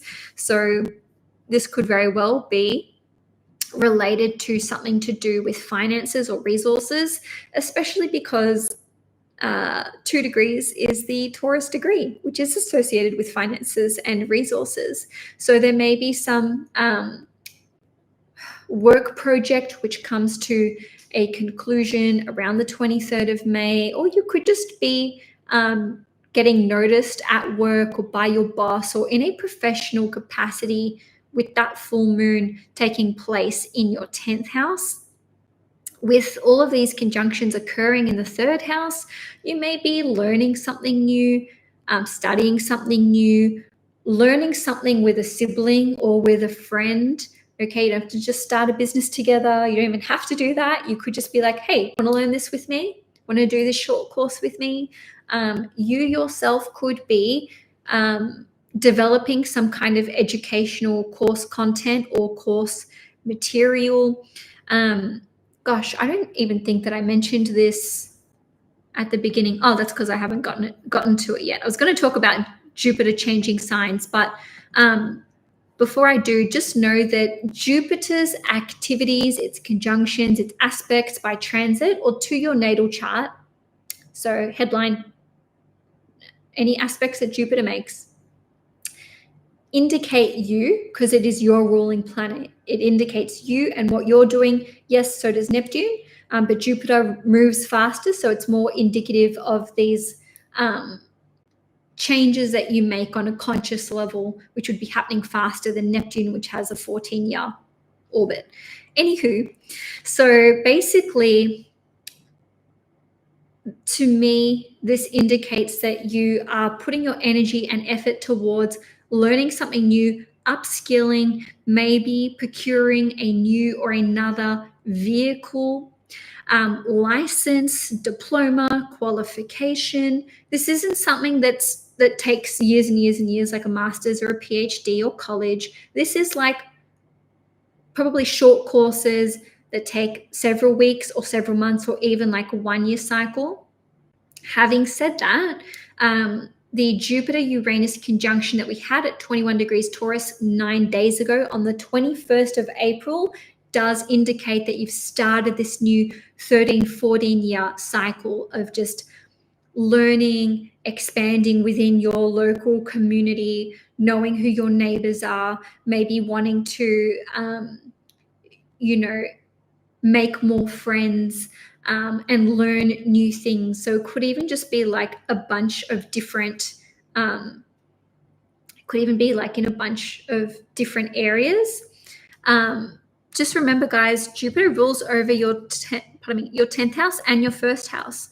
So this could be upskilling. Hey, I want to take a course on how to run a business, sales, marketing, how to start a website, different services that I can offer. I see you investing in your skills to benefit your career, to benefit you in terms of the industry that you're working on. Okay, so it's a big 12-month period of learning for you guys, Pisces. Now, is that all I want to say? Yes, on that. Let's look at Jupiter changing signs. So Jupiter will enter Gemini on the 25th or the 26th of May, depending where you live in the world. If you're in Australia, this will be on the 26th of May. I'm in Australia, hence mentioning it. And Jupiter will be in Gemini for about 12 months till the 9th of June in 2025, at which point it will enter Cancer. So again, Jupiter is your ruling planet. Wherever it goes, whatever it's doing, whatever house it's transiting, this is you. This is where you're putting your attention, energy, and effort. So it's in the 4th house. The 4th house is about property, real estate, farming, gardening to an extent. So is the 2nd house. It's about ancestry, lineage, your family, your parents, children, anyone who is dependent on you. Okay. Your emotional security, anything that makes you feel secure or insecure as well. And relationships. It's a really relational house. So Jupiter going through the 4th house tells me that's where you're focused.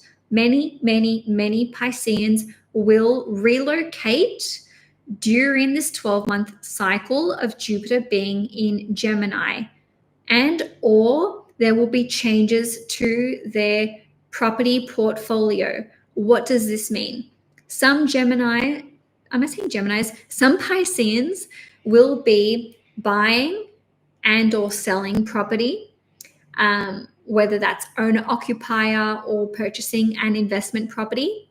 Some Pisceans will be expanding their existing property, okay? Adding another, bathroom, adding another bedroom, increasing the size of the house pad, adding another layer.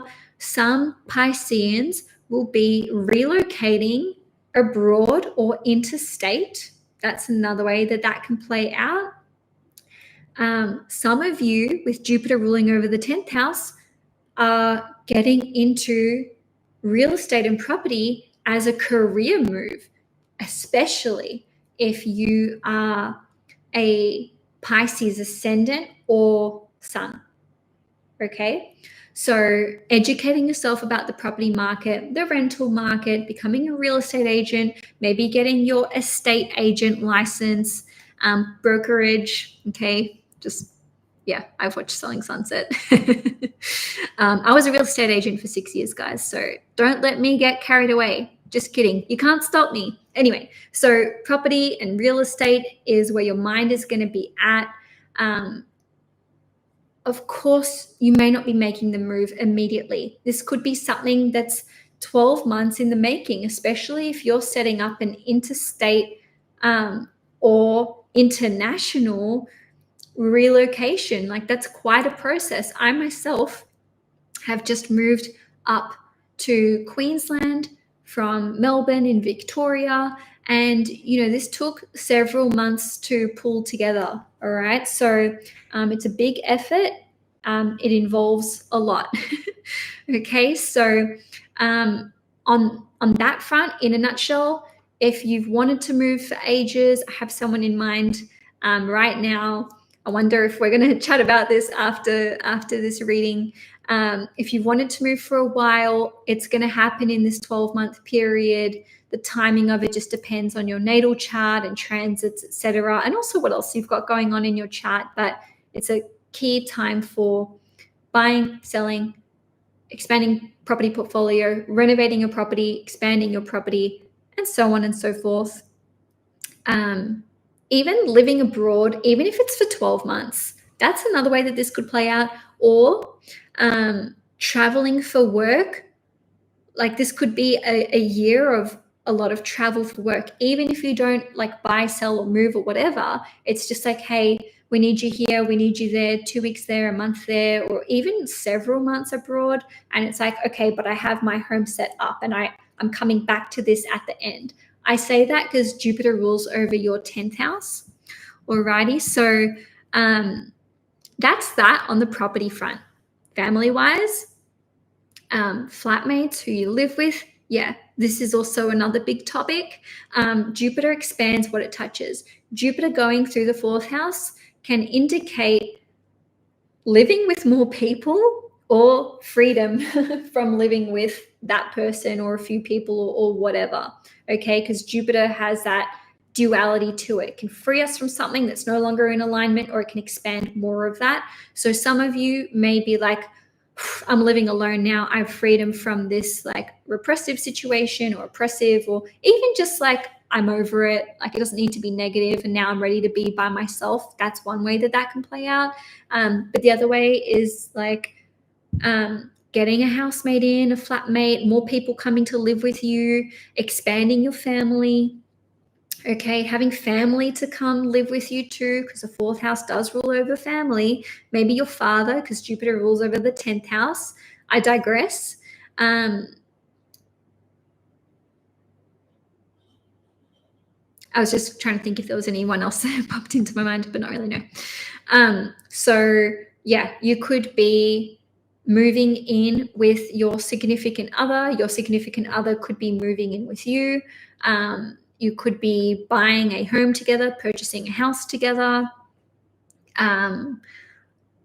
You could be starting a family, expanding your family, because this rules over your lineage. Maybe you're becoming a grandparent, so your children could be having children. Okay, so the family could be expanding somehow. That could even just be nieces, nephews, cousins, etc., etc. But also, deep healing can take place when it comes to your family relationships and connections, especially your immediate family, which the 4th house rules over. 4th house is also associated with one's mother.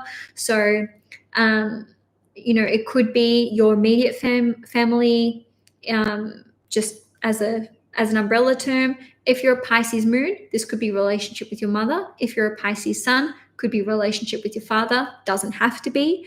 Okay, so this can indicate generosity from them, blessings that come through with the family, to the family, for the family, a blessing on the life or the lives of a parent, your parents, or your child or your children. This can indicate that you are maybe choosing to learn about your ancestral roots and lineage, especially if that relates to a culture or a country where you don't currently reside. And I say that because of the influence of Jupiter here. So, if your roots are in Europe and you're living in Australia or whatever, it may be like, hey, I want to know about my grandparents, my great-grandparents, where did I come from, etc., etc. So, I did briefly touch on gardening and farming. So you could have like an interest in changing your career. Now, the 4th house can be midwifery, being a doula, delivering babies, prenatal healthcare practitioners, being a nurse, looking after the elderly, retirement homes, retirement villages, property, real estate, farming, car industry as well. What else?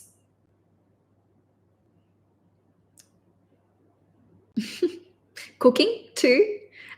Healing, anything to do with healing, nurturing, nourishing, and also women's, anything to do with women, okay, the reproductive system.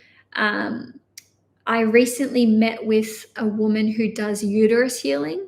And then a few days later, I met with I came across someone else who does that too. So, there's a whole range of different ways that this could be playing out. Jupiter through the 4th house, breast enhancement. Okay, that's just a random one. It's just popped into my mind. That was not on my list. But who cares if it was? So yes, we've talked about family. We've talked about property and real estate as well. In terms of these career changes, if I didn't mention it already, this is probably more so going to take place or be of interest to you and relate to your chart if you're a Pisces rising or a Pisces sun. Less so Pisces moon, unless you're interested. Look, just it could be any of the above. Pisces moon, sun, rising, doesn't matter. Okay, just take what resonates and leave what doesn't. Ultimately, I see you educating yourself on healing, something to do with your home, improving your home somehow. Even if you don't move, even if you don't relocate, Jupiter here can be like, I want to educate myself, maybe about building. Okay, so you could be doing some kind of builder's course as well. Interested in construction. It doesn't just have to be real estate, home interior design, especially for homes, etc. And yeah, anything to do with healing and also women's circles as well. Last but not least, I just wanted to say that on a deep and emotional level, Jupiter going through the 4th house offers so much healing and love and unconditional support and love to you. And I have no doubt that for many of you, this will be you expanding your heart chakra out to others, helping other people, welcoming them into your home, maybe entertaining in your home or healing from your home. I see there being huge blessings being bestowed upon your family, your parents, your children, and also, of course, your relationship with them as well. So if you have felt like you could never possibly heal that relationship that you have with your mom, your dad, your grandparent or grandparents, or your children, or your child forgiving you for something, or vice versa, Jupiter through the 4th house can really bring huge blessings and miracles to the family unit and dynamic. So I would say, hold out hope and just center what you want to bring into this life and create in your life in love. Okay, Pisces. So that's all I have for you for May 2024. If you enjoyed this horoscope, please give it a thumbs up. If you'd like to see more content on this channel, please hit the subscribe button. And of course, I will be back for my June 2024 horoscopes next month. If you want to follow along with what I'm up to in between and transits and having more information about astrology week to week, you can follow Castrology on Instagram as well as Facebook and also Telegram. Anyway, enjoy your May 2024 and I'll see you guys next time.